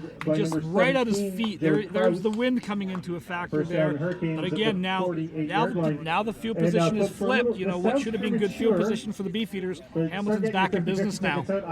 Joseph Kraus ends up grabbing the football as it is Kraus, who's also got another brother in Jacob Kraus on this team. One of the Kraus brothers getting it done, though. And another turnover. We've seen a fistful of them by, both teams so far in this game. Pro set. Once again, fires it over to the left side. A bit of a low pass, though. Trying to pick it off of the turf was the intended target in Marcus Jones. Again, just trying that little step off screen again. But that time there's pressure from the Beefeaters, and pass falls incomplete. So this will bring up a third down play. 8-6. I apologize. Second down play, 2nd and 10 as the PA announcer Dave Woody announces the 50-50 numbers. Somebody's walking away with gas money here, folks. Booth tent thing down there. It's not me because I didn't buy it. Yeah, they wanted you to buy a ticket, and you Yeah. didn't buy a ticket, Ronnie. A little disappointed in you. Wow. In the pro set, 2 run to the line. I'm sure you're not used to hearing that. As now stepping up in the pocket as the quarterback. Firing it behind the intended target, though, which was Jaden Highland. And that will bring up 3rd and 10. This was a pass that was definitely behind him, but again, he only ran like a 4 or 5 route on this. Needs I 10 don't yards. Get this, on 2nd down, if you're 2nd and 10, you got to run your route combinations to at least get a chance where you can make one guy miss. But if you're running a 4-yard route, you're not going to make 2 or 3 guys miss when they're collapsing the way that the Beefeaters have been tonight. Now, it's funny because a lot of the fans here at Citywide Sports Field look at the scoreboard and go, wait, it says 8-0. Well, no, the scoreboard unfortunately has a bulb malfunctioning or two. It's a 9-0 scoreboard, but the bulbs make it look like it's an 8-0 score here at Citywide. As once again, this is TVB Taz Vang Bell on the punt return, but really gets maybe 2 yards as he gallops out of bounds right here on his own accord. That's a great punt. Good job of placing the ball, again, on the boundary side of the field or the short side of the field where there really isn't anywhere for it to return. But big pressure right up the middle there. You just saw at the very end of that play there, number 53 came right through the middle, almost had an opportunity to block that punt for the Beefeaters. I will play a little devil's advocate for you, partner. The punter wants to pin his opponent within the 20, and with Taz Vang Bell getting at least 2 yards on the return, it's at the 21. So I'm sure the kicker's still satisfied, but not as satisfied as he should have been.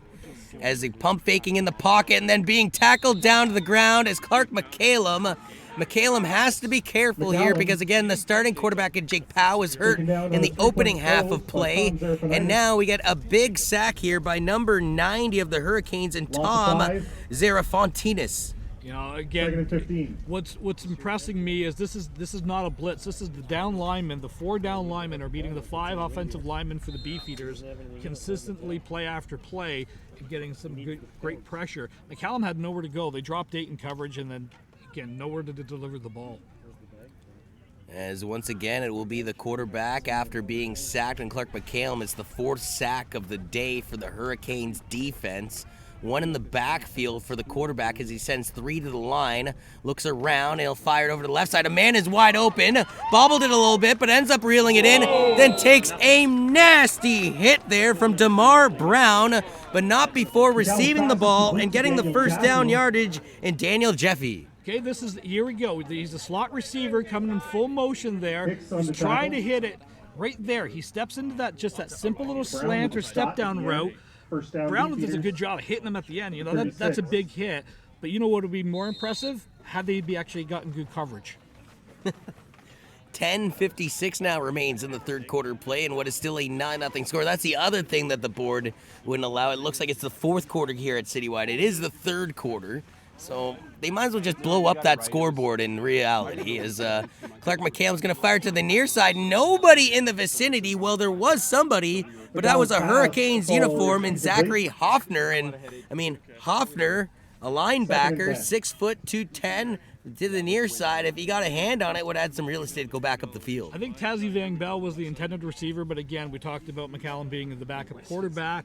Tazzy Van Bell, this is his 2nd game. This is strictly a miscommunication thing. I think he wanted them to step down after 10 yards. Van Bell had pressed it to about 12 or 15. So a 2nd down play now coming up for the home squad. As again, Clark McCallum staying in there tough all game long and getting better and better as this game wears on. He's going to hand this ball off, though. It's a run to the left side, and that rush defense that was so strong at the beginning of this game once again shines its face here for the Hurricanes. Yeah, gain of about 4 or 5 yards on that. It's going to be short, but again, it's going to force the Beefeaters to punt. And this is kind of being the really, there's been one decided advantage in this game for the Hurricanes, and it's been the punt. The punting, the Beefeaters have struggled with their punting a little bit. Hamilton's had some outstanding punts. We saw that 60-yarder earlier today. Really, this has been the one thing that has kept Hamilton in this game is the inability of the Beefeaters to really turn that ball over on a solid punt. We are 35 minutes into this football game, though, Ron Forwarda, and it's only a 9-0 contest as this one is punted straight up into the air. This again takes the kicker's roll, though, and eventually finds its way in Hurricanes territory back at their 42. So that's, I would say, the second, if not third time in this game where the punter appears to have, well, we'll say a lackluster punt that goes straight up in the air. Yet, when the Hurricanes allow it to hit the ground, it rolls an oval roll to the kicker's fortune. Yeah, you know, this is a 15-yard bounce. You know, as someone who's coached special teams in the past, we always tell our returners, attack the ball, because every time the ball hits the ground, it's going to cost you 15 yards. That's the perfect example of exactly what we tell our kids. So that's the one that I want to put up on my clip and say, this is why you attack the ball and catch the ball in the air. Getting the offense back out there right now is the quarterback in Ethan DeToro-Belbic. Belbic again in the gun, organizing traffic in the backfield. 2 run to the line to the near side. He looks to his near side. The pass is caught. They're going to get about 4 or 5 yards on this play as receiving it is Quincy Bellinger. Yeah, Bellinger does a good job. Again, it's the same thing. It's that step off screen. It's not anything fancy. It's not anything, you know. And Mboko. But you see Mbuku coming across there and laying a smack down on him coming across. Good gain of about 7 yards, though. Mbuku had to go back and grab his mouth guard from that fierce hit that he just laid down. Brings up 2nd and 4 right in front of us, Ron, here with 9:02 remaining in the third quarter of play between the Hurricanes and the Beefeaters in this Ontario Football Conference Week 2 action here in the CJFL scene. In the pro set, with 2 running the line, Canes quarterback and DeToro-Belbic fires it to the near side. Ball is caught.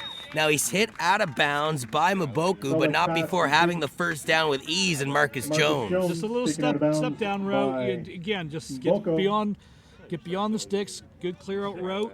Some pressure from the off the top on the inside slot. But again, just that's so hard to defend when you've got 2nd and short and you're running like a 6-yard stick route.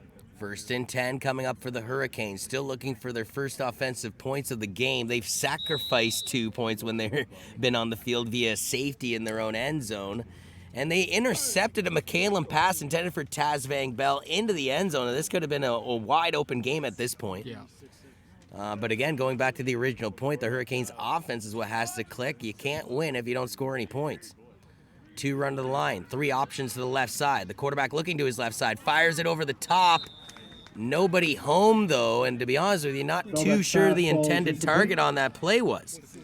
Well, what they're trying to do is they're trying to shorten the field, the read for the quarterback here by putting more options. This is just a flood route. You can see what they're trying to do is come across and hit almost some incidental contact here, Ron. Though, watch at the bottom. This is so incidental because I think they're trying to hit that dig route or that in coming across the middle there. So I think it was maybe kind of a design there. I'm not saying. I'm just saying. You're not saying. You're just saying. It's 2nd and 10 now with 8:10 remaining here in the third quarter of play. Again, the Hurricanes trying to get this offense rolling. All game long, they've rolled right into this part of the field, but then sort of stuttered out. As the quarterback flushed out of the pocket with the pressure, he's going to get the yards needed. Looks like a first down and more, then goes for the slide and very dangerously avoids 3 Beefeaters and gains, I would say, roughly 15 yards for the first down. Well, that time, again, good job escaping. The Beefeaters dropped 7 into coverage. 4 Beefeaters in on the quarterback. Yeah, again, but somebody's coming clear right there. The linebacker shoots right away, just over pursues a little bit. He's got a breakdown at the very end of that, and then I think he's got a sack. But that's something the Beefeaters have dialed up a couple times, and they've had a little bit of success with. Now, again, kind of, kicking a dead horse or spinning the same record. Can the offense, though, provide any production on this drive, knowing that as this game wears on, that pressure just continues to build on the shoulder pads, I'm sure, of Ethan DeToro-Belbic, their quarterback. 4 run to the line, empty backfield, fires it immediately over to the far sideline in front of the Beefeaters bench. This one's reeled in once again by Quincy Bellinger, one of the top targets of the day for DeToro-Belbic. And looks like they're only going to gain a couple yards on this play, though, Ron. They're going to get a few more yards because there's a flag on the near side of the field here closer to us, and I think they're going to have unnecessary roughness against the Beefeaters. And that would be a big penalty to take here with 7 minutes remaining in the third quarter and a 9-0 lead here from, again, Citywide Sports Field. 15 yards. Unnecessary roughness, Ronnie. 15-yard penalty. You hit the nail on the head yet again, good sir. First down at the Yeah, 24. unfortunately, you had a little bit of extracurricular activity. Somebody was trying to block because they were trying to run a double step-off screen, which is what they ran to the far side. But that time the defender, got a little bit aggressive with him and drove him back pretty solid. As we look on the replay here, this is essentially the last play. They would have only gained about 2 yards on that last affair, but you mentioned it, the unnecessary roughness tacks on 15 yards. Yep. And as a result, they are knocking on the doorstep of the red zone for the second time in this game. The last time they did that was because of a bad snap by the punting staff of the Beefeaters, taking the back 35 yards, although Hamilton missed the attempted field goal and London was able to get out of the end zone to avoid the Rouge. So Hurricanes desperate to get some sort of points on the board here in the Forest City, taking on the Beefeaters here in week 2. Yeah, and again, this has been Hamilton's most impressive drive that we've seen today. There's what they've done is they've kind of gone away from that vertical game. They just with the short pass, catch the ball, deliver it out to your playmakers, get 4 or 5 yards on the play, line up and do it again. So with under 7 minutes remaining in the third quarter, the offense now rolling for Hamilton. Pump faking as the quarterback. He's trying to go deep into the end zone. He has a man. It is caught. Touchdown, Hurricanes. Keyshawn Jordan strikes, and Hamilton's on the board. Well, there's the route combination. You saw the step-off screen again. The second man runs the wheel route to the sideline of the end zone. And the two-back cannot get over there in time. Even more impressive is I thought Jacob Mandel, the DB, kind of maybe got a little interference there anyway, and yet the intended target said, I don't care about that. I'm grabbing the pigskin. My team's got to get points on the board. Yeah, this is, again, a really, really good route combination. You saw the little wiggle route at the top of the stem there before he breaks it off to the end zone. A little pump fake, too, there by Ethan DeToro-Belbic, just to give his receiver that separation needed. Some late personnel trying to either get on or get off the field for the Hurricanes. They eventually tell number 40 and Prosper Mabaya just to sit off. So lots of confusion on the PAT, and as a result, a delay of game is taken, or a time count violation as it's called in the Canadian brand of football, and they're going to have to back up 5 yards. Well, they're going to have the Beefeaters have the option of moving them back 5 yards on the kickoff or the extra point. I believe they're going to take it on the extra point, though. So finally, again, with 6:48 remaining here in the third quarter play, Hamilton can sort of breathe a sign of relief as well as their fans can, for that matter, knowing that they do have a touchdown on the board. And officially, it's the first touchdown of the season, reeled in by Keyshawn Jordan from their quarterback and Ethan DeToro-Belbic. That's 3-2 in your scorebooks.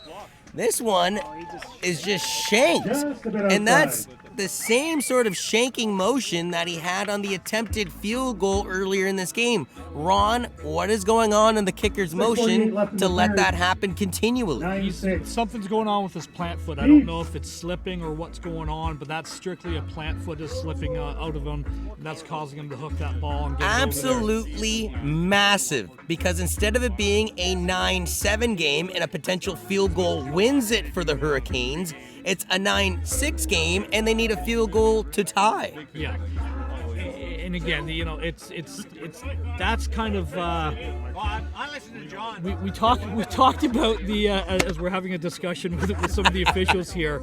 The officials are saying they're going to listen to me, and I don't know if that's a good idea, but nobody listens to me in general, so.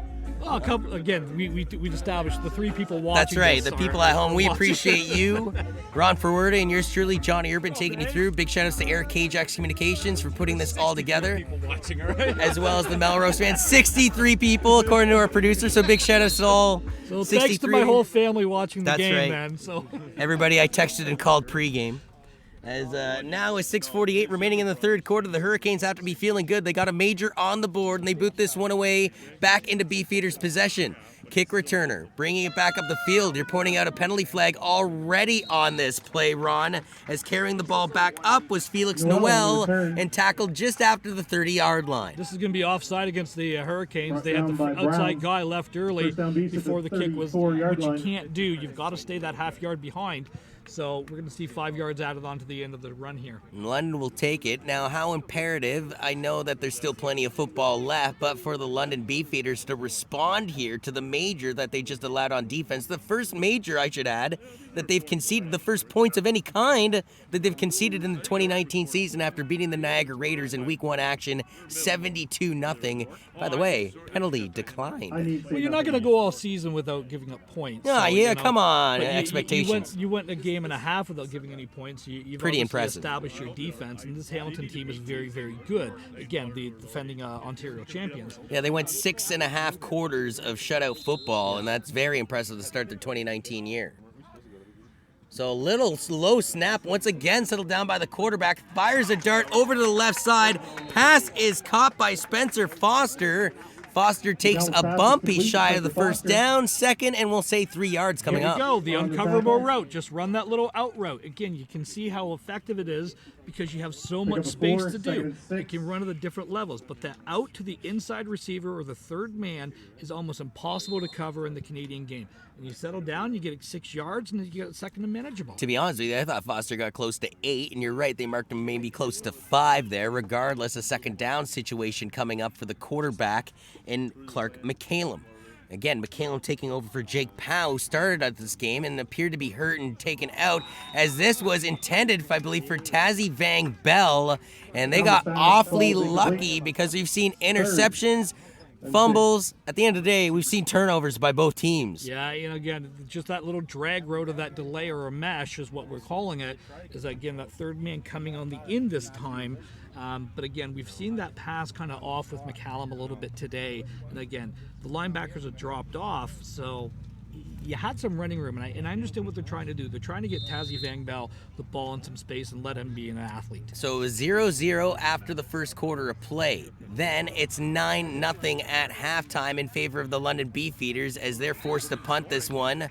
And then we get into the third quarter, halfway through the third quarter, I should add. And not only do the Hamilton Hurricanes get their first points of the season with a hookup between their quarterback Totoro Belbic, I should say, and Keyshawn Jordan, the receiver, but their defense just held the Beefeaters 3 and out and get their offense quickly back onto the field with momentum on their side. And again, to that note as well, Hamilton's in great field position after another not great punt by the Beefeaters. That has been the one kind of sore spot for me in this game, is the lack of a kicking game for either of these teams. Offense, defense, and special teams, and I would say offensively and defensively a slight advantage so far for the Beefeaters, but you're right, special teams you got to give the advantage, although missed PAT and a missed field goal by the Hamilton Hurricanes kickers too. So I think both special teams have kind of suffered a little bit, as again I'm referring to Enzo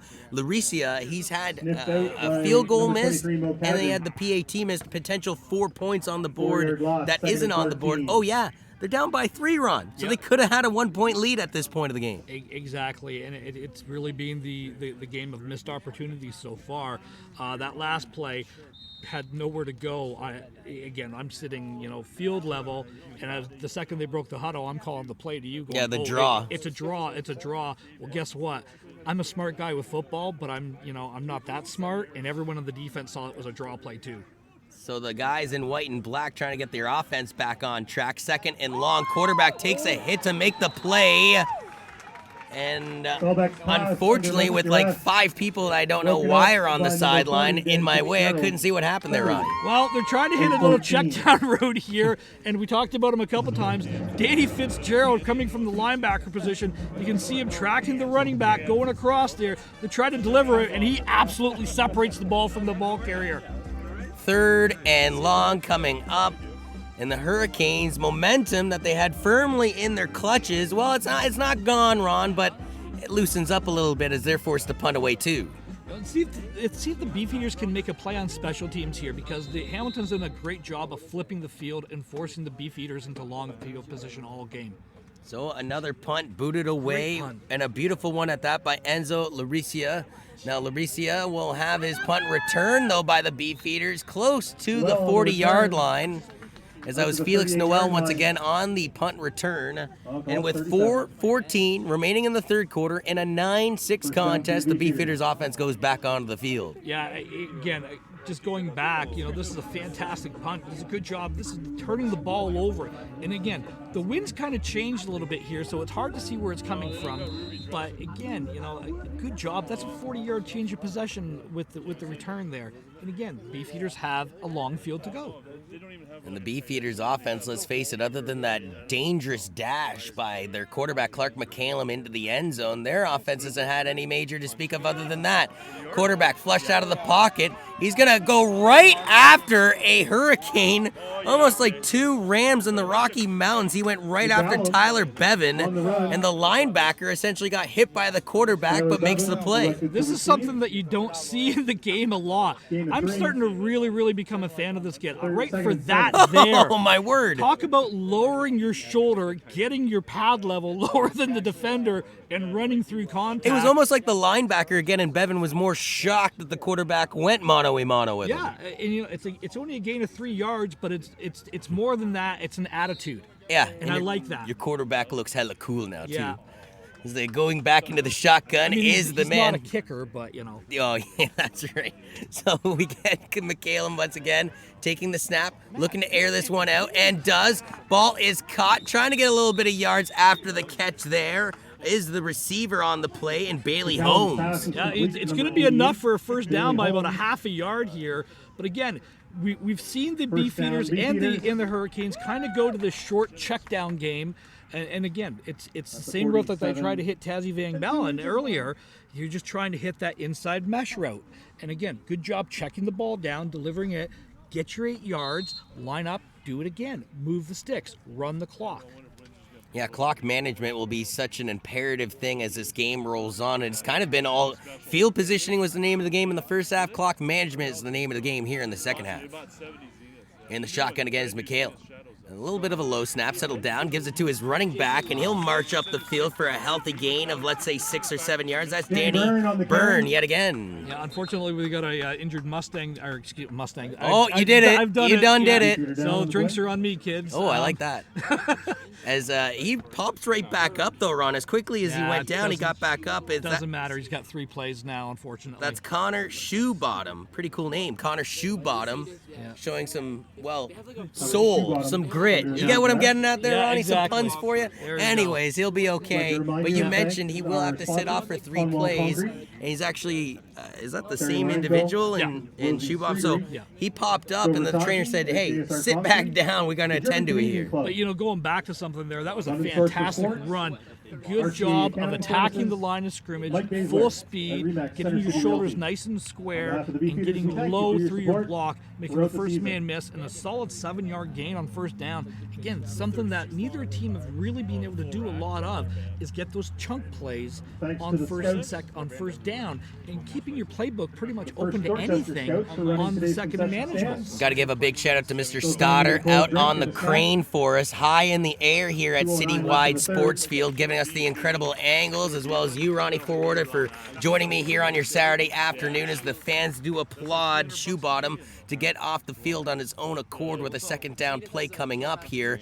And again, the Melly-Mells, the Melrose family, Melrose Place officially is what we're going to call this now. It's Adam, Stephanie, and their main boy, DJ Wonderbread, on the other camera getting the job done here, as it is truly a family affair, and that's what makes these broadcasts so special, Ron. We're starting to pick some of that low-hanging fruit. A little bit. Second down play, though, for McCallum and the crew. He'll send 2 to the line, takes the snap, looks up the field.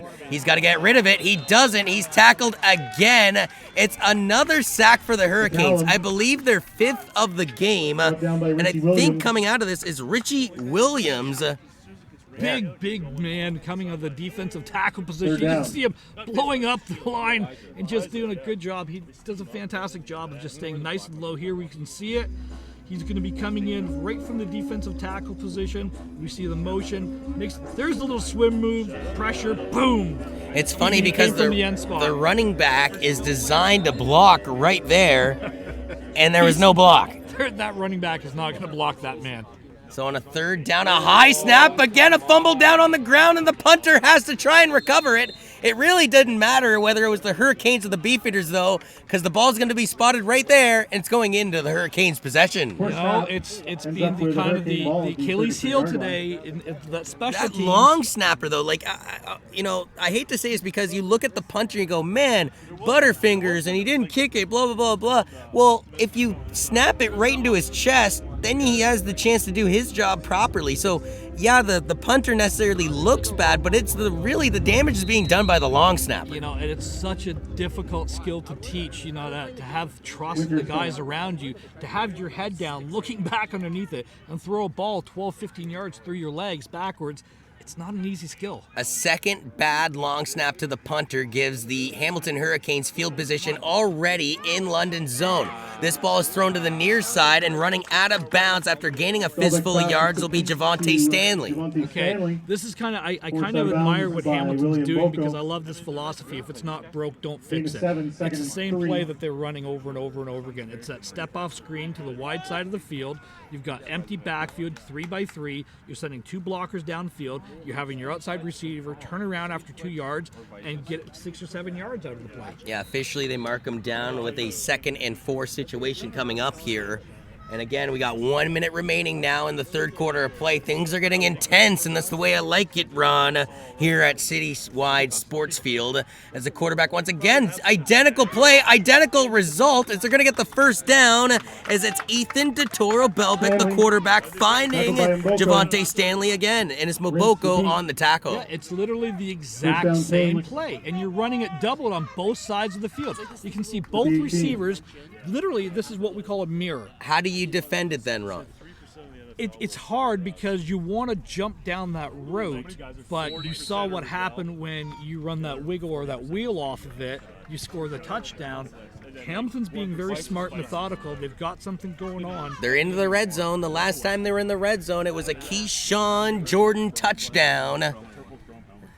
As again, it'll be in the quarterback taking the snap. That's a free play, but they blow it down immediately. So was it the offensive line that jumped first, Ron? They blew it dead, so this is on the offense.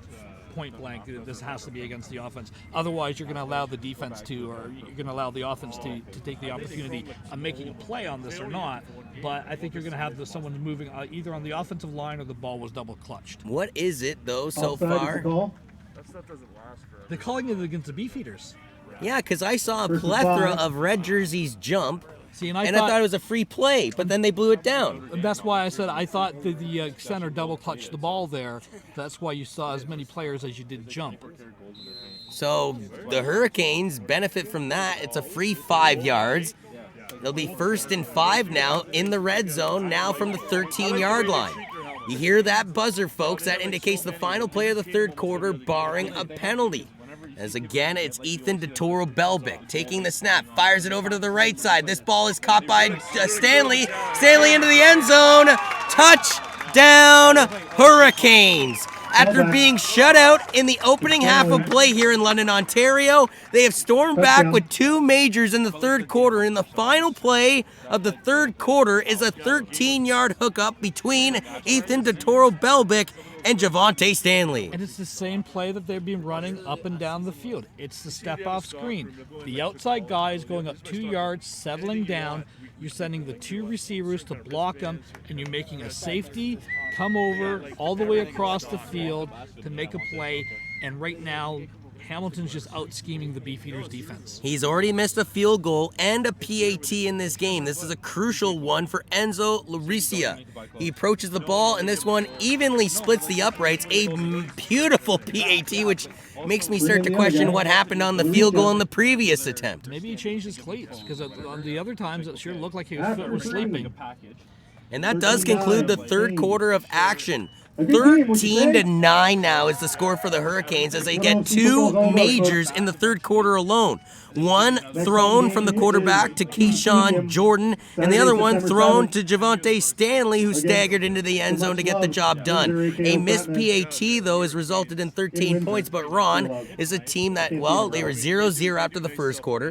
They trailed 2-0 because they conceded a safety. Then they gave up a major as the quarterback ran on a heck of a play in Clark McCallum. But now, man, oh man, the Hurricane winds have blown in here in the third quarter, and after leading 9-0 at the halftime break, the London Beefeaters trail now 13-9 heading into the final quarter of play. Well, if you're the Beefeaters, you can't panic because now the wind's going to be at your back a little bit. Hamilton, they now have to go into the wind a little bit more, but you've got to keep doing what's got you there. They've been just off hitting some of these big plays, and I think if you can just clean some of that stuff up, you're going to be good. Does the fact that PAT that was just made by Enzo, turning it into a 4-point lead, put more pressure though on the Beefeaters, knowing that they can't really settle for a field goal? They can if they go down the field early, absolutely, and draw themselves within one. But if this game comes down to the final drive, you can't be thinking about a field goal anymore down by 4. Well, no, lots of time left. 15 minutes in the Canadian game is a ton of time. You've got to play your game. As this one is returned past the 20-yard line, but Hamilton will take that because this is a long field, about 90 yards. The Beefeaters have to go. Yeah, you've got. I think it's going to be about 75 after the flag on this as well. But again, great job. This has been the decided advantage for the Hurricanes in this day, as being the kicking game, the special teams. Yes, they've missed those two. The extra point. Well, extra point and a field goal. But the punting has been, and the kickoff has been such a huge advantage for the Hurricanes. It really has been the deciding factor because it's put London in a short field or a long field all game. But again, you've got a big 15-yarder. You've got unnecessary roughness, clip piling on against the Hurricanes, 15-yarders, and now the Beefeaters are in a little bit better position. You just get the first taste of the lead at the end of the third quarter. The last thing you need to do is start taking foolish penalties to give the lead right back to your opponent. Yeah. As McCallum pump fakes, gonna fire it. He has a man open. This ball is caught. It's a first down, a gain of about 16 yards on the play, and that's Daniel Jaffe. Yeah, this is just that little same route that they have combination with earlier today. You've got someone sitting down on the outside, and then you've got the inside slant coming up there. So it's putting the defenders in bind where they don't know if they should drop or they don't know if they should trail in their zones. So both teams are kind of going, okay, well, we've got some things working for us, but we're saying the praises of the defenses. Neither defenses are really adjusting right now. Yeah, anything you can do, I can do better. Let's see if that's true offensively. As McCallum is swarmed and thrown down to the turf, and coming out of it again is the big man. I mean, they have him at 6'2". He's taller than other individuals that are 6'5" on the same list, though, Ron. And then coming in on the action is Zach Sewell. Yeah, this is a big man who's just 385 pounds of man, Ron. He's just beating his man flat out, and this is just a athlete, beating another athlete. Listen, I weigh over 200 pounds, but I've had to take on somebody that weighed almost 400 pounds. I mean, good luck. Well, not only that, but he's an agile kid. That's an agile 400 pounds, I'm telling you. An agile 400 pounds. That's even scarier to think about, Ron. As once again, the snap is a bit bobbled, and then the pass is deflected on the line. Incomplete, I believe, getting a bear paw on it was Raven Leframbois. Yeah, Leframbois does a good job. Again, we talked about it earlier with the defense, with the Beefeaters getting that interception. If you can't rush the quarterback, get your hand up. Make the quarterback a difficult for it to throw. Here you can see, sticks his hand up in the air. They're trying to hit that out route, but again, Hamilton's really come alive, and now they're starting to play with that swagger that we thought we'd see a lot more from the Hurricanes. And the pedal of the raspberry, if you will, from Leframbois getting involved, and it allowed it to be a third down play coming up here. Speaking of low-hanging fruit. Oh, my word. Anyways, this one actually went off of the Hurricane. That would have been a live ball, and then somehow, fortuitously, he was able to just fall back on top of it. But there will be a penalty flag for not enough yards. Yeah, there's going to be a no yards call on this. But yeah. Hit him early. Welcome to the jungle, I guess. Yeah, that's right. If all bets are off, we're Hopefully the going. 5 yards. But yeah, we've got a couple different flags on here. We're going to have a no yards call. There's another flag closer to the sideline, and miss what that call is going to be. And once again, if you're just joining us, it is Ontario Football Conference action here on your Saturday afternoon from the Forest City and the CJFL scene, featuring the Hamilton Hurricanes, the defending champs, against your London Beefeaters. Against the Beefeaters, won 72-0 in Week 1 competition over the Niagara Raiders. Their kicker converted on 10 PATs, and 7 different players recorded a major. In this game, they got out to a 9-0 lead early, and at least at the halftime, they maintained that run. But unfortunately, the third quarter was completely dominated by the Hamilton Hurricanes, who shut them out 13-0, and as a result, it's a 13-9 scoreboard. Yeah, Hamilton's doing a good job. Let's give credit where credit is due to the coaching staff. They've come out, made a couple adjustments here. They've shortened they've gone away from the run game pretty much completely. Basically that step-off wide receiver screen, what they're doing is like a long handoff out there. It's almost like both teams have abandoned the rush game, or is that just me? Well, London's had a couple runs here and there, but they're putting a lot more emphasis on the pass game as well. Hurricanes have gone strictly to the air. Yeah, and it's not just to the air. It's that short, really accurate, really high Like we all percentage thought, no yards throws. with 5 yards. And they have a already. quarterback, though, in Ethan DeToro-Belbic, that can do exactly just that. Yeah, and we're, he's doing a good job of being the distributor of the ball. He's managing the game, and Hamilton's now in an advantage, and see if they can take some time off the clock. 13 minutes left in this game. It is a pass that is completed to the near side now. And again, that's number 83, and I feel so bad because that's the one name out of like about 100 names we have on the list that we don't have a name for. Yeah, so the Brought down mystery by receiver Mandel. is having himself a good game in Need a there. 5, It's second always the and 5. case, too. Yeah, but they seem to have something. They're really attacking the short side of the boundary of the field, or they seem to be attacking this particular combination out here. But that's about the fourth or fifth time in a row that on first or second down they seem to be going after this side of the field. Now, what's interesting, though, I has not seen an 84 as far as receiver is concerned, so it could be Zachary St. Louis or it could be John Peel, one of the two. The mystery man wearing number 83. This one's fired to the near side, and this pigskin's almost going to go right into our broadcast. In 3rd and fact, 5. a good lad in Quinton grabbed the ball in a hop. Good hands on him. Oh, yeah, Clulo. Again, this is just poor throw. Yeah, this is way behind them. The receiver and the quarterback are not on the same page. Receiver runs that 10, quarterback throws it at 6, and this was clearly behind them. And it's gonna. There you go. Beefeaters got your 3 and out, and they're see if they can get a return going here. So big offensive play coming up here as far as the London Beefeaters are concerned. Once they get this ball back in their possession, they are still down by 4, and the enemy is turning into the clock. A bit of a high snap, settled down by the kicker, though, and Enzo Laricia. This one is somewhat bobbled, but eventually thrown out of bounds. That was Felix Noel again trying to attempt the punt return. So they will start this journey off, Ron, roughly from the 34-yard line. And again, now they have 12 minutes and 2 seconds to work with as time becomes a thing of the essence. Well, what you need to do is you need to get a drive together, and you need to flip the field. Okay, even a couple first downs, punting the ball even at this point of the game isn't going to be, the worst scenario.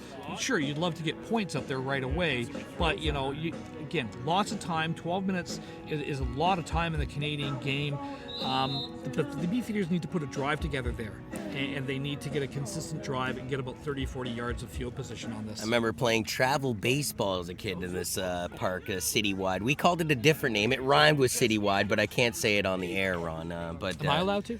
I know, but I do like the football facilities they've added to this park are magnificent. This one is caught by Taz Van Bell. Van Bell is sandwiched by 2 Hurricanes. Van Bell And putting the bread on the butter, if you will, on that last toast was on the reception. Brian Mann.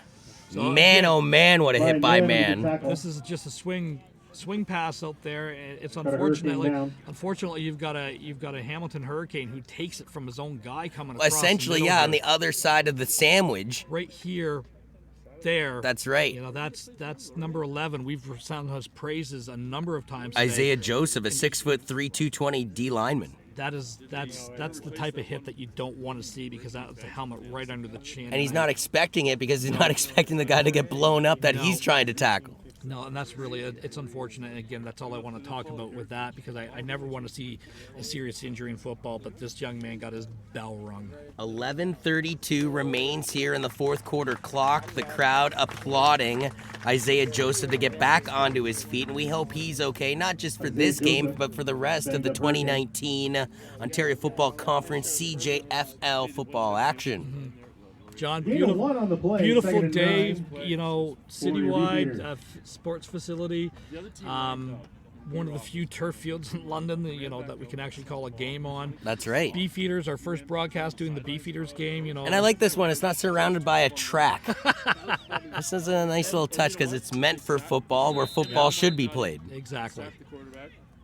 As again, it is Clark McCallum, who already has one rushing touchdown in this game. A low snap again. He picks it off the turf. He pump fakes twice. He rolls out of the pocket. McCallum's going to go for a stroll. But before he can be tackled by Leframbois, he slides down to the turf at the 40. Good again. Great coverage downfield by Hamilton. Nowhere to go. But the Beefeaters have struggled. What's with the snaps, though? It's and that's not a long snap. We've seen troubles on the long snap that have really cost them. But even just the general snaps to get the ball into the quarterback's hands and Clark McCallum have been, headaches to say the least. Yeah, and, unfortunately, you're going to get, we talked about the Beefeaters needed to get a drive together. You didn't get it. And now they're in a position, third down here on their 40-yard line. They've decided that they're going to go for it. They're going for it here on third down. A massive play with 10:45 remaining here in the game. They snap the ball. The quarterback throws it. It is caught, though, at the 50-yard line. So they gamble on it, and they catch it through Josh Waller. But man, oh man, if they don't convert there, it's a turnover down deep in their own territory, down by 4. In the couple minutes left in this contest. We've seen a couple calls where I've kind of scratched my head at today, They're going to the casino here often and early. Oh boy, early in the season to be gambling like that, that's tough. Yes, I realize that the time we are at the game and offense hasn't really done much as of late. Some Belichick swag. Wow, that's a gutsy call. 10 minutes now remains in this game. 13-9 for the Hamilton Hurricanes. Ball snapped to McCallum. Fires it over to the side. That ball would have been live. He picked it off the turf. And then they actually say it's incomplete. But to be honest with you, McCallum threw that ball from the 46, and the receiver who's on the turf right now is at the 45. Watch it on the replay here, Ron. Wow. Yeah, he's at the 40. So I was a yard off. He's at the 45, and the target's at the 44. That's backwards. That's a live ball. I agree with you, John. That's why I'm kind of like, there's been a few times where it's kind of like, okay, But again, the Beefeaters are kind of they've got a recipe of what they think that what they want to do, but that swing pass hasn't been there all day, so I don't. And we got to be a little fair to the officials. They don't have the sweet camera angles and the replays that we have here in the broadcast booth, so that's a tough one to catch. But yeah, that looked like it was a lateral and a live ball. So once again, a low snap, a bit of a halfback screen thrown to Taz Van Bell. Van Bell spins off of one tackle, popped at the 50, but that's right at the first down marker. Let's see what happens here. I think he's going to be a little bit short of the first down. How do you defeat a pass rush that is relentless? You throw a screenplay. First down. They give him a healthy spot on the ball. I thought he was at the 50. They give him just about the nose past the 50, and it moves the chains. That's two calls that have gone London's way on this drive. I'm just not saying. I'm just saying. You're always saying and not saying, Ronnie. Well, first and 10 here. It is what it is. From Citywide Sports Field. As again, the London Beefeaters need to get this going. There is 8:40 left. It's not like they need to score on this drive, but man, oh man, it sure would help. 3 run to the line. Taz Van Bell on the block. He's going to step out of the pocket, throw this one deep. The ball is caught. Hauling it down is Mitch Spence, and Spence gets his team close to the red zone. This is a great job of buying time as a quarterback and keeping your eyes downfield. You see, it's all the way across the field. Although as a coach, I hate that throw, but watch Taz Van Bell originally had no reason to be blocking there because but he ends up sealing off at the very end there, Richie Williams, to go after his quarterback. As once again, McCallum looked around, couldn't find anything, and he'll be tackled down to the turf this time by Austin Garlow Henry. Yeah, again, just sending 4, sending 5. consistently, time after time, the Hurricanes are really, the defensive line for the Hurricanes has really established themselves, and the Beefeaters offensive line is struggling with This does go back to what I was saying, though. We are early enough with 7:36 remaining in the third quarter that, let's say for whatever reason they do stutter out here, they're in field goal range. Yeah. They can pull within 1 point at least, or I dare say miss the field goal, get the rouge, and then you're officially down by the field goal anyway. But what my point is that they can open up the door of opportunity on this drive, even if it's not a touchdown. So McCallum going to throw this one just behind the intended receiver. The intended target was number 81 on the play, and Daniel Jaffe, but man, I thought that could have been intercepted as well by one of the Hurricanes players. There you can see that, again, they're blitzing the linebacker. They're causing the quarterback to make a quick decision. Actually, this time the offensive line does a really good job picking up the blitz, and they're trying to hit that little in route, a little mesh route at about 15 yards. But again, he's just been off a little bit today. So with a third down coming up in long, from in the green zone, we'll say, between the 20 and the 30. And they're going for it. They're going for it instead of trying for the field goal. Man, I'm confused by this, Ron. They have 6:55 left in this game. The ball is snapped to the quarterback, protected in the pocket, throws it to the far side. This ball is caught, and now does he have enough for the first down, though? As reeling the ball in was Josh Waller. Well, Waller wasn't. He didn't have the first down. But second and third effort on this is going to give him the first down. I think he's going to be short. You see a crack motion coming out, and then just like what we call a whip, okay? So he's coming out, but it's that second effort right there. I think that's what got him the first down. First and goal for the Beefs. Great tackle by Adrian Allen to, hold the Beefeaters off the board for a touchdown, but for how long? As the ball is snapped to the quarterback, hands it off to Taz Van Bell. Van Bell cuts right, then comes back left, but he is smothered by a bunch of white and black uniforms shy of the end zone. That's something that we don't see Tazzy Van Bell do a lot of, is get bottled up in the backfield. This play really doesn't have much of a chance. This defensive line has dominated, and again, right away, number 97, right through the inside of the defensive line, and he's untouched right away. As we watch this replay, though, Ron, I'm wondering if he was just been better off committing to the far pylon here. Yeah, he's got speed, partner, and I mean, you got to take on the big defensive lineman. I think he's got the chance to beat him to the far pylon. But the outside linebackers, we're going to see this. The outside linebacker steps up, and he's going to have position on this. Tazzy right there, you can see Tazzy. He's not going to get to that outside. Tazzy Van Bell is a juke jive kind of guy. He wants to be the first, second, or third guy. He's not a drop your shoulder and I'm going to run power type of guy. So 2 third down conversions on this drive. The second one was even more shocking than the first one. And as a result, they're on the goal line on a second and goal situation. They tried to go to TVB on the first affair. Coach, put your hat on. What would you do here? I run the out route. We've seen them run success with that all the time. And on the backside, I'm running the post. I'm running that type of combination where if the one's covered, I can come back to the other one really, really quickly. And that's kind of what the combination I'm looking for. Again, Hamilton's going to bring pressure, so you're going to have to make a quick decision. You need a clean snap on this, and you need to get some guys open pretty quick. And just trying to make out the number of the Hurricane that's going off the field, but he is going off on his own accord. I think, 52. And if it is 52, that would be Austin Garlow Henry, who he actually named on a previous, I believe it was a sack on McCallum. So again, Clark McCallum back into the shotgun, one man in the backfield, and that is Danny Byrne. Byrne is going to get the handoff, and Byrne is smothered too by the rush defense of the Hurricanes. And now this will be third and goal. And again, 5:40 remaining in the game. If it's me, I kick the field goal and you go down by 1 and get your defense back out there. But they've gambled already twice on third down. I'd imagine, they're going to think third time is the charm on third down conversions. Well, there's obviously something going on with the kicker at this point, because you didn't punt it, you didn't take the field goal earlier, and now you're on the 5-yard line, and you're going for the points now. We saw Will Kokorin get injured, who also does kicking and punting duties, but the main duties have been done by John Kurt Andriaki so far in early 2019. So on a third down, they're going to aim to the end zone. Touchdown, Beefeaters! Coming away with the ball is they're going to say Bailey Holmes with the touchdown marker. Bailey Holmes, he's just running there. You see the out and the combination off of it. So there you saw the clear out. Everyone jumped the out, and that time he just snuck in and does a good job of running. It's almost like a crossing combination where you run an out. There you can see it, and then he sits down and just finds a soft spot in the zone, and touchdown for the Beefeaters. So number 88, Bailey Holmes on the TD catch on a 3rd and goal situation. And before number 89, his teammate John Kirk Andriaki can kick the extra point, we get some whistles on the play. I think the ball was just being moved around a little bit. So here's something else to consider, John, that we hadn't,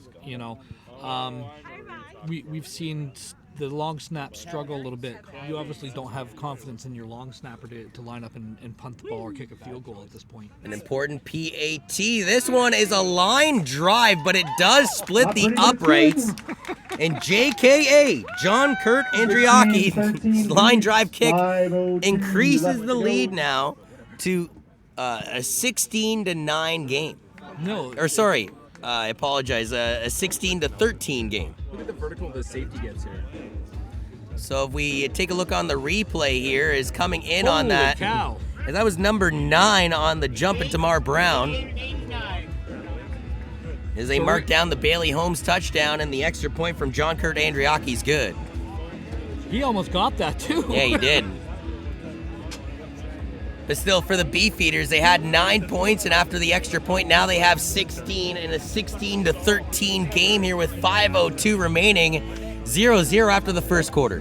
9-0 for the Beefeaters at halftime. Hamilton woke up with 13 unanswered points in the third quarter alone to go up 13-9. Well, the Beefeaters are trying to make the last quarter their quarter and take the game with it. Seems to be whoever has the wind at their back has really come in and dominated that quarter, and the other team hasn't had much success. Not kicking well, though, might I add. No, again, that's been the big advantage for the Hurricanes in this game. So can the Beefeaters defense bend but not break here, as they'll be forced to go out onto the field with 5 minutes remaining in this game and a 3-point lead.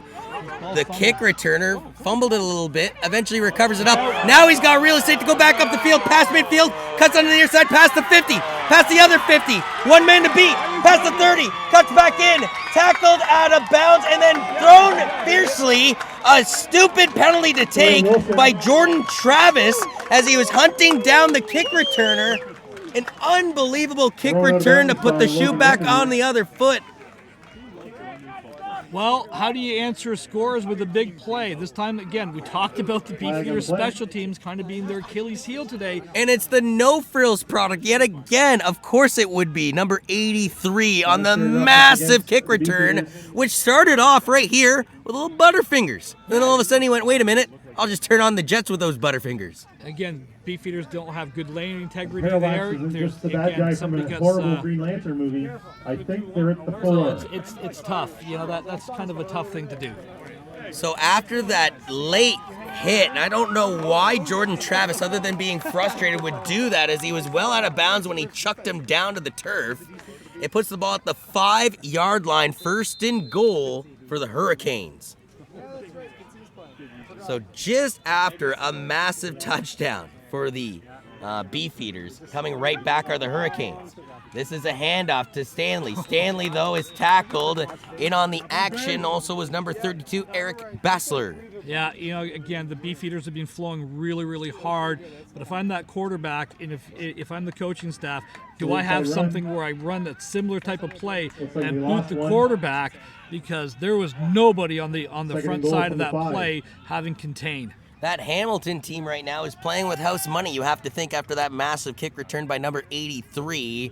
As let's say they go 3 and out here, well, they can still kick the field goal, and this game's all tied up at 16 apiece. We haven't seen like a solid kick from either of these teams on the field goal or stuff. So that's kind of the one thing that's going to be lacking. Do you have the confidence in your field goal kicker, who's missed an extra point and missed a field goal in this game, to get that? So 3 minutes and 47 seconds left to go. It's 2nd down and goal here from about the 6-yard line, John. Right behind the line of center in Christopher Durant, as it's the quarterback. And a plethora of flags, some pushing and shoving after the whistle. We'll see what comes out of this occasion. Flag on the play. Did you say Tom as right behind the line of center was the quarterback and Ethan DeToro Belbic, snapping it from his center, and Christopher Durant. Whatever you want. So this is, again, we talked about why the Beefeaters jump all that time. This time they do get the center for double clutching the ball there, and it's going to go back. And now you're second and goal from the 11-yard line. Although I will say this, for the kicker, it does make it a little easier when you're further away, because the angle's pretty tough when you get within that 5-yard and within range. You're almost kicking it straight up into the left or straight up into the right 9 times out of 10. And actually, the way he's been kicking, he might actually hit that one straight through the uprights. That's right, yeah, the bit of the line drives. As again, it was Enzo Laricia, who's missed 1 field goal in this game, as well as a PAT, but has his team up 16-13 here. A plethora of whistles. It's a timeout by the Hurricanes as they were snapping the ball. Wow. Okay, so Hamilton quarterback is upset that they called timeout, because he liked what he saw on the field. He had something, and he knew it, and he was going right away to the short side of the field, and he had something. I don't know what combination they were going with, but the quarterback sure liked what he saw. Thanks for joining us in CJFL action here in the Ontario Football Conference between the London Beefeaters and the Hamilton Hurricanes. Both teams coming into Week 2 action with a 1-0 record. Somebody's going to improve to 2-0. Somebody's going home 500.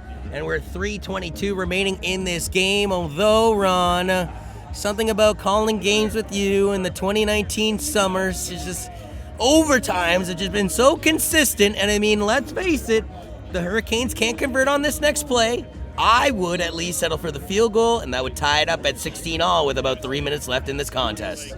Well, we're at the age level where we're going to see a potential overtime, because it only seems to be in the varsity games that we get. At the end of a long broadcast day, it's like, hey, why not play around for another quarter? Why not? Or 6, as we had in Hamilton like one time at Ron Joyce. That's right. Exactly.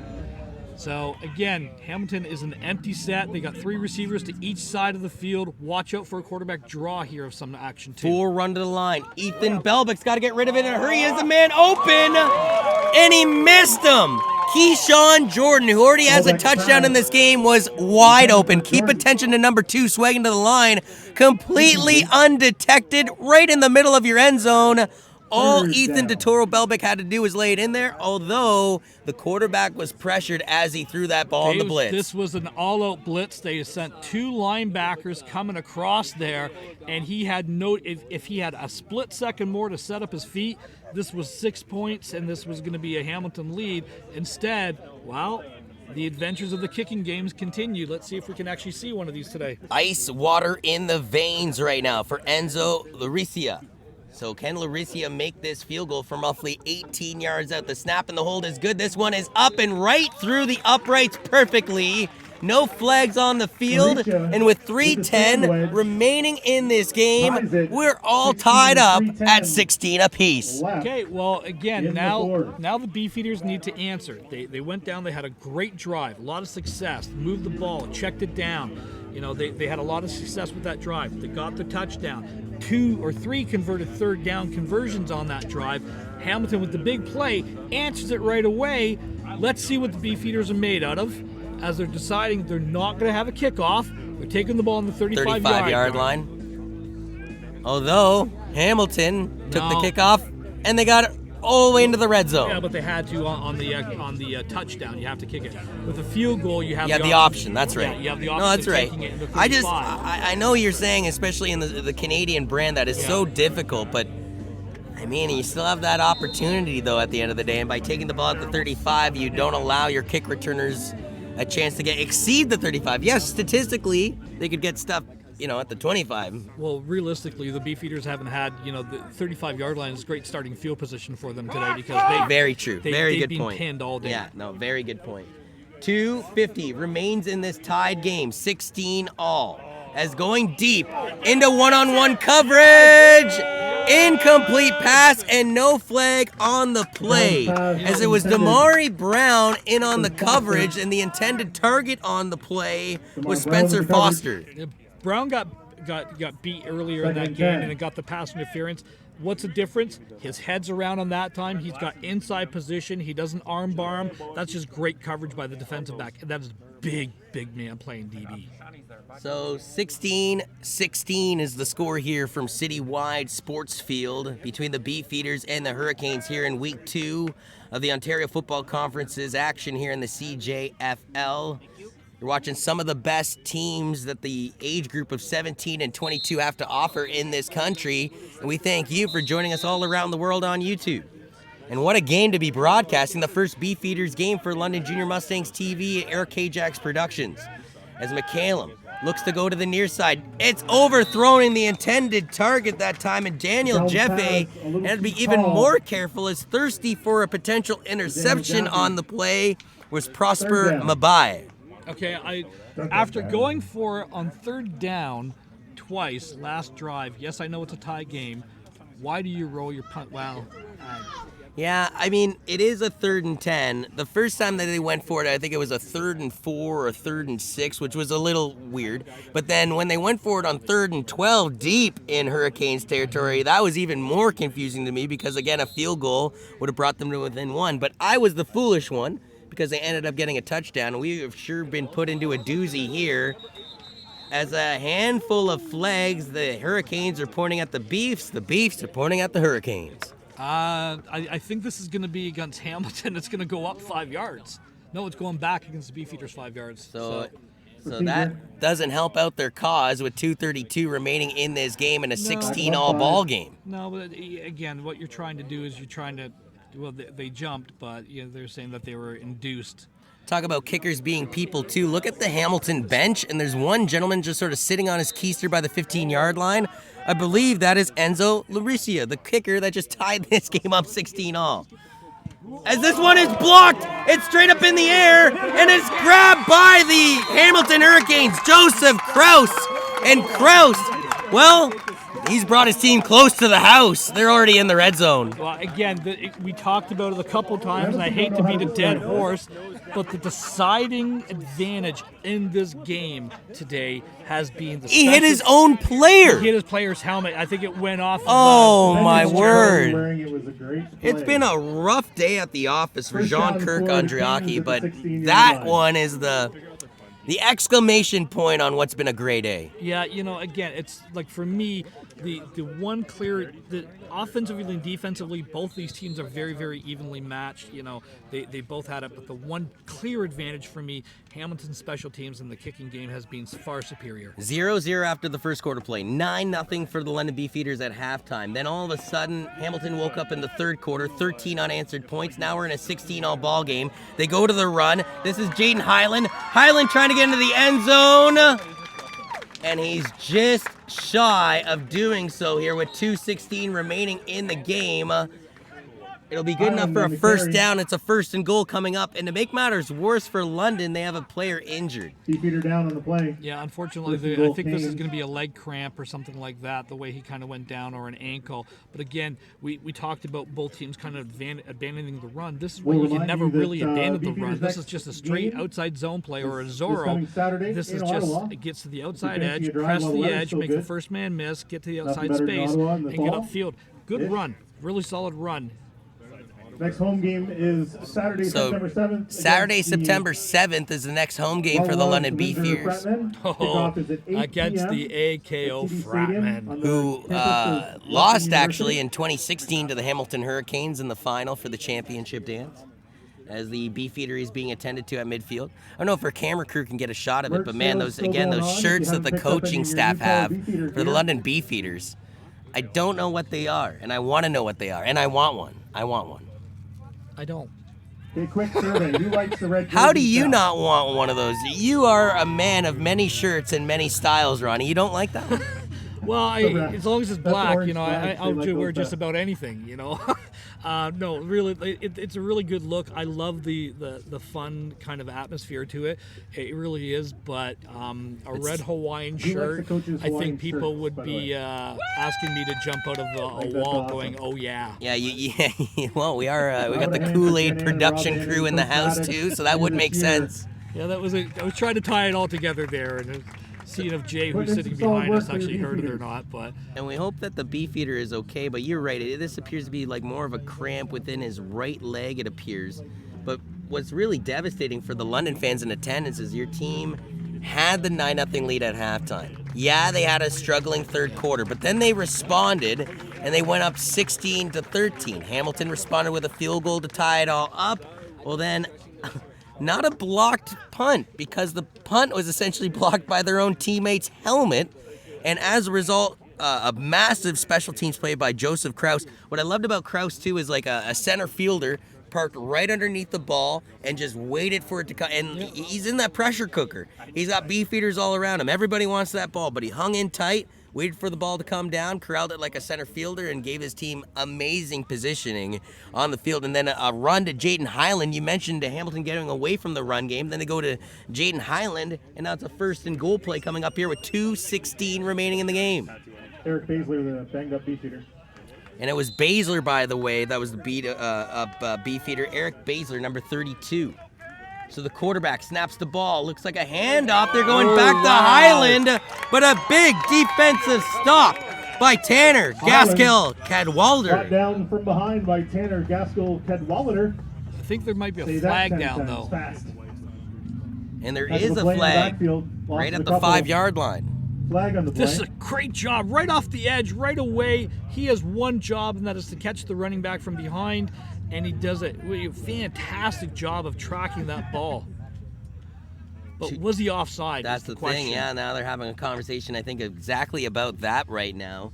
2:07 remains on the fourth quarter clock. 16 all between the Hurricanes and the Beefeaters here on your Saturday afternoon from Citywide Sports Field here in the Forest City.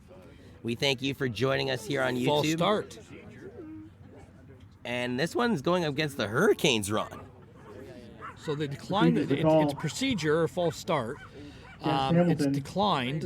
So they take the down, they lost yards, and clock still stops. Second down, and we're looking at about I'm going to say about the 6 or 7 yard line. They only lose, though, about 2 or 3 yards on that play. I'm wondering why you don't just take the 5 because of the down. Because of the down, yeah. That's the other good point the official just made to us, was the clock keeps running too. So that kind of more salt in the wounds, if you will, of the Beefeaters right now. As the quarterback Ethan DeToro-Belbic right behind the line of center. Looks like another. No, he fakes the handoff, and now they sack him behind the line of scrimmage once again. It's Tanner Gaskill Cadwalder. Okay, we talked about that, how on that one play when they first went to this big formation with all that motion, nobody stayed home, and I said, if I'm Hamilton, I'm coming back to it something. Watch on this replay, too. I mean, the way Ethan DeToro-Belbic was getting put into the spin cycle by him, I thought that it was very dangerous. The way the ball was hanging out right there. That's a loaf of bread there. If he fumbles that ball away. And the adventures of the kicking game, we shall see if it continues. So this will be roughly, a 24-yard attempt from the near hash mark with 1:43 left in this game and a 16-all ball game. He already made his last field goal after missing one in this game, 1 for 2 in the field goal department in this contest for Enzo Laricia. So the snap is good, the hold is good, the ball is up, and it's right through the uprights.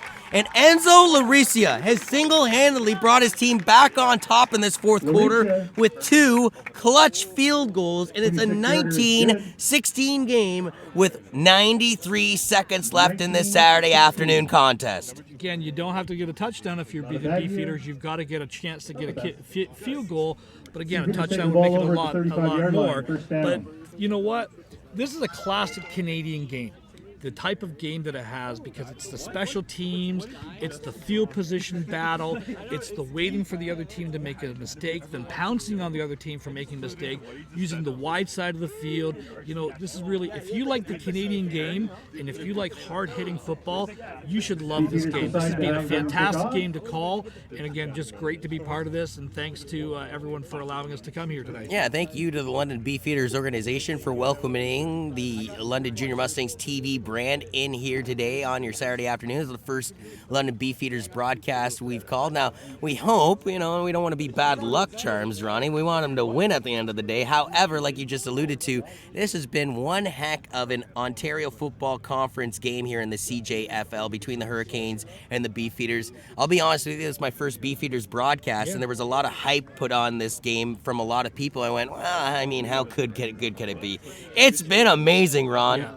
This has been a fantastic, like I said, well-played game by both teams, two very well-coached teams, and I think, let's be realistic. This isn't the only time of the year that these two teams are going to play each other. Kicker Enzo Labricia, who just made the last 2 field goals to put his team up 16-19, actually adjusted the ball. He was going to be more closer to the far hash mark. He put it right in the middle now, and he's ready to boot this one away here with 1:33 left on the clock. Down by 3, the Beefeaters have the ball kicked to them.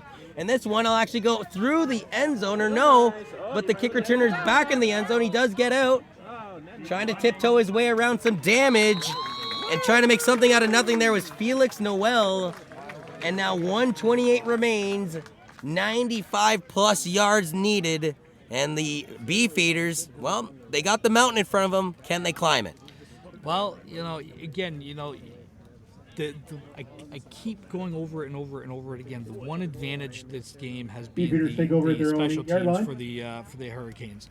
I don't understand why you don't take the ball on the 35-yard line. No time comes off the clock. You're guaranteed. Yeah, wait a minute. 35 They position. took the ball at the 35-yard line the previous time, and this time they don't. And they almost had a rouge put on them, and then that would have forced them to have to get a touchdown no matter what. Yeah, I don't there's like, again, I've coached this game a long time. There's been a few decisions in this game that I wouldn't have done as a coach, but I'm sitting here and they're sitting there, and that's why they're paid the big bucks. 102 yards, 128 minutes, or 128 seconds, I should say. As again, now it's a throwing ball. That was a one-on-one type of throw, and coming down with it for the Beefeaters, I believe was Spencer Foster. Spencer goes up and Foster. gets it But he appears to be a little banged up. in front of Prosper. Yeah, unfortunately, Foster's going to be a little dinged First up on down, this play. Beefeaters at the This is 18. just strictly just an inside release post from the wide side from the short side of the field lied, from the it's wide second. receiver. Well, they're not making him come out. See, and I don't know about that decision because, yes, I know Foster wants to be the battler like any Warrior would be, but if he's banged up, they need every healthy play they can get out there with 1 minute and 17 seconds left in this game. So McCallum is going to throw this one deep. He's got a man down the field, almost caught. It was in the hands of Daniel Jaffe, but as he went down to the turf, I mean, shades of the Giants versus the New England Patriots in the Super Bowl there, Ron, but he just couldn't hang on to it on the helmet. Yeah, but again, give credit where credit is due. This is a difference maker playing that 2-back position, or that roving safety that we play in the Canadian game. That's a great ball player, and again, a really good play by the defender. Pulls up a 3rd down now. And coming off for this play, Spencer Foster being replaced by Mitch Spence, who they were trying to do on the previous play. This is a 3rd down and short. London has to convert, or the ball game is over. Instead, a timeout is taken on the field. The final timeout with 1 minute and 9 seconds left here in this dance. Yeah, this is the ball game. Point blank. If you're the Beefeaters, you've got to call timeout. You've got to get everybody on the same page. The quarterback, Clark McCallum, going off to the sidelines for, again, the instructions from the coaching staff with, again, 1:09 left. What do I do here, coach, and how do I get it done? Well, again, look for some type of play because Hamilton's going to bring pressure. Look for something that you can either check it down to maybe a screen or something like that. Try to get a big play. Hamilton's going to bring pressure with 4 or 5, but everyone else is going to be sitting. You don't mind giving up a 1st down if you're Hamilton. What you don't want to give up is 25, 30 yards. So maybe that kind of middle zone, an under route or some type of dusty where you get double ins or something like that, or a screen. If they do stuff them here, though, Ron, I mean, you can pretty much drive the nails in the coffin. You can kneel it out at that point. Yeah. So do you gamble for that, though? Because, like I said, if you blitz, you get them down, then you can kneel out the game. If you give that protection, yeah, they get the 1st down. I agree with you. Yeah. If they're going to bleed, you want to limit the bleeding on this play. I think they're going to bring pressure. Look for number 50 to come. The quarterback, Clark McCallum, goes right behind the line of center. He's going to try the sneak. Now he needs a yard here, folks. Does he Count get it? him. Yeah, because you have to Over give the a left yard, side. so they got him under there and they got First the first down, down. Beefeaters. So wow, yeah, he gets So much about for a my yard and a screen. half. Yeah, that was. I'm a little shocked by that play call myself because they do need that yard no matter what, but they need a few more than just one more yard to do some damage in this game. Yeah, so, but again, if you're the Beefeaters, you got to roll the sticks. You've got to get the first downs. You've got to get the down box reset. Less than a minute remaining in this game. 55 seconds to be exact. McCallum in the pocket, throws it. Taz Van Bell catches it at the 30-yard line. So 80 yards, 49 seconds. Can they do it? Taz Van Bell over the middle. Well, it's enough for a first down, so we're going to stop the clock. We're going to reset the chains down by again. Adrian You're going Allen. to see a hurry-up situation here. Another So beat let's see first what kind of down. lightning drills the Beefeaters have been working on for the last month. The second you hear the whistle, the clock will continue to tick as it does so right now.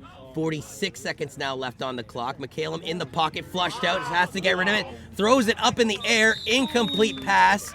Trying to come in on it in the last second was Damare Brown. Damare Brown has had a massive second half defensively for Hamilton. Yeah, he's been a real difference maker on this game. As you can see, the Hamilton safety is literally standing like 30 yards downfield and everything else, and that's that keeping everything in front of you. But great pressure again by the Hamilton front four, and again, McCallum took a big shot at the end of that play. Yeah, to be able to pressure up front, but then to have that kind of safety package in the backfield is kind of like a double-edged sword right now for this defense of the Hurricanes. Where do you bite them?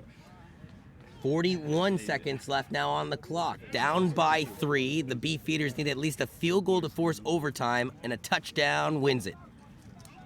As the quarterback in the shotgun is Clark McCallum, who took over for the injured Jake Powell that started this game. He's going to air this one deep right up the middle. This could be intercepted, and it is. Intercepted by the Hurricanes. Picking this ball off is Tyrell Thaberg, and Thaberg has all but sealed this game. Yeah, you're going to see the Hurricanes kind of kneel this one out. Tough. This is going to be a tough loss for the Beefeaters, but I'm telling you guys, these two teams are going to play each other again down the line. I don't know when, I don't know where. Call it a hunch. It might be a playoff game. It might be in Hamilton. But you haven't seen the last of these two teams playing each other this After year. beating the Niagara Raiders 72-0 in their opening week of competition, they had a 9-0 lead at halftime in this game, but it all slipped through the fingertips, large in part to the third quarter action of both Kayshawn Jordan as well as Javonte Stanley, and then 2 fourth quarter field goals by Enzo Laricia has truly been the difference maker so far in this Hamilton victory. And this is a team that was playing technically their first game of the season because they won their week 1 competition via a forfeit from the Ottawa Sooners. It went down officially as a 7-0 win. Yeah, and again, it's the first action that Hamilton's seen, and they've responded. You kind of saw the jitters, that heavyweight fight. But again, if this is a heavyweight fight and every game in the CJFL is going to be like this, I'll take this any week. Yeah, this has been an amazing game to say the least. In on the tackle for the Beefeaters was Tyrell Pierce. And they go back to the handoff, by the way, to Jaden Highland instead of going to the victory formation. Yeah, well, the reason for that is I think we're just discovering it. The Beefeaters had one timeout left. Oh, well, there you go. I thought everybody had used up their TOs, but no, they hadn't. So that's the final time out of the game by London. So that'll And be the last one. as a result, we could see victory formation here on a second down play. 28 seconds left. Yep. I mean, maybe my math's wrong, but you need two knees and you're out. You need 2 knees. Yeah. And you're good. Yeah. And at the very least, take 1 knee, dribble the clock down to pretty much nothing, and if you have to punt, punt. Yeah. Exactly.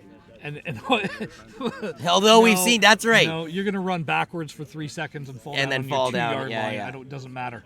Just don't allow any special teams type blunders to happen.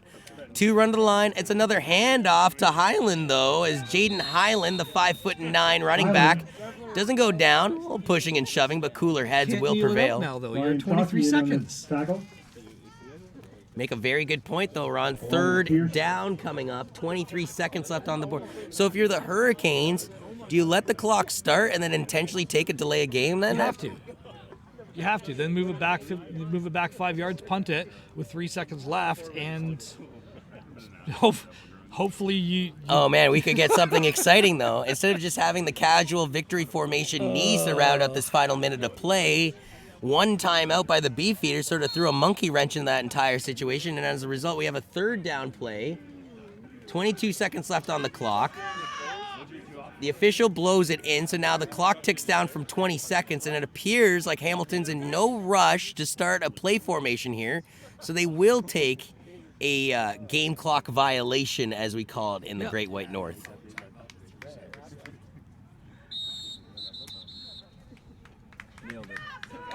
Or Hamilton uses their last timeout. So, wow, I thought, for instance, all those early timeouts that were taken in the first half confused me because I realized, well, they get a whole new bag in the second half, and they didn't use a lot of timeouts in that third quarter, so you're right. Hamilton burns a timeout, avoids taking the delay of game penalty, but to be honest with you, it's a 5-yard penalty, not like it would really burn them at this point. And there's 3 seconds officially left in this game in a 19-16 contest. Here's the problem with and I'm just realizing it. Here's the problem with the last 3 minutes in the Canadian game. Delay of game is loss of down, so they would have turned the ball over there. Right. So that's why they had to wait out, run your 20 seconds off the clock, call the timeout. That's why you see them. They can no. Now with the Beefeaters not having a single timeout left though, and the ball, let's say, being turned over 62 yards away from the end zone, needing 3 points and 3 seconds. You get what I'm saying?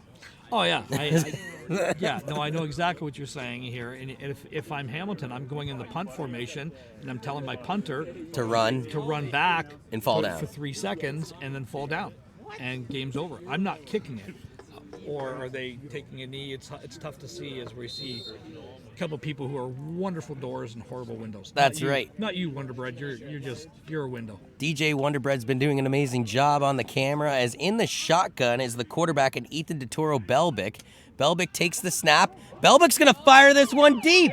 Belbic tries to find a receiver, and I believe catching the ball at the end of this game is Keyshawn Jordan. What a way to end it for a team that won it. The Hurricanes from Hamilton prevail 19-16 on your Saturday afternoon in the Forest City.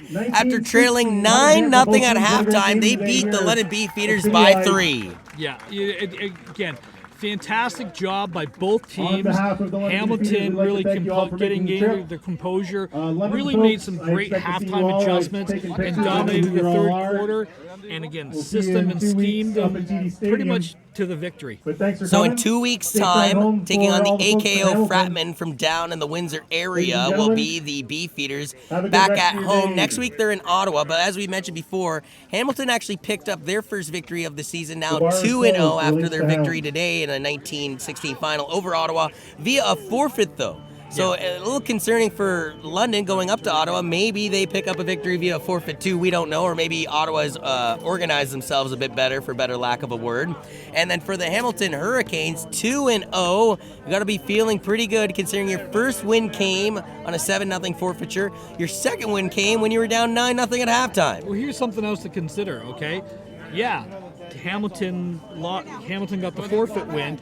They're 2-0 on their road games. Try to find the white container. That's right. That's a huge advantage because you're going to get 2 home games, at some point where the Beefeaters and Ottawa have to travel, and when you're chasing points and you're playing your 1, 2, 3, 4s, you got to do that kind of stuff. Are we even still on? Well, we are still on, partner, but unfortunately our main camera on the crane shut things down, and I don't know where our lovely producer Adam Melrose went, but yeah, we're not switching camera angles anytime soon. As the greatest line in all of sports forms at midfield, I guess, Ron, we're just going to quickly conclude this broadcast here, a 19-16 final.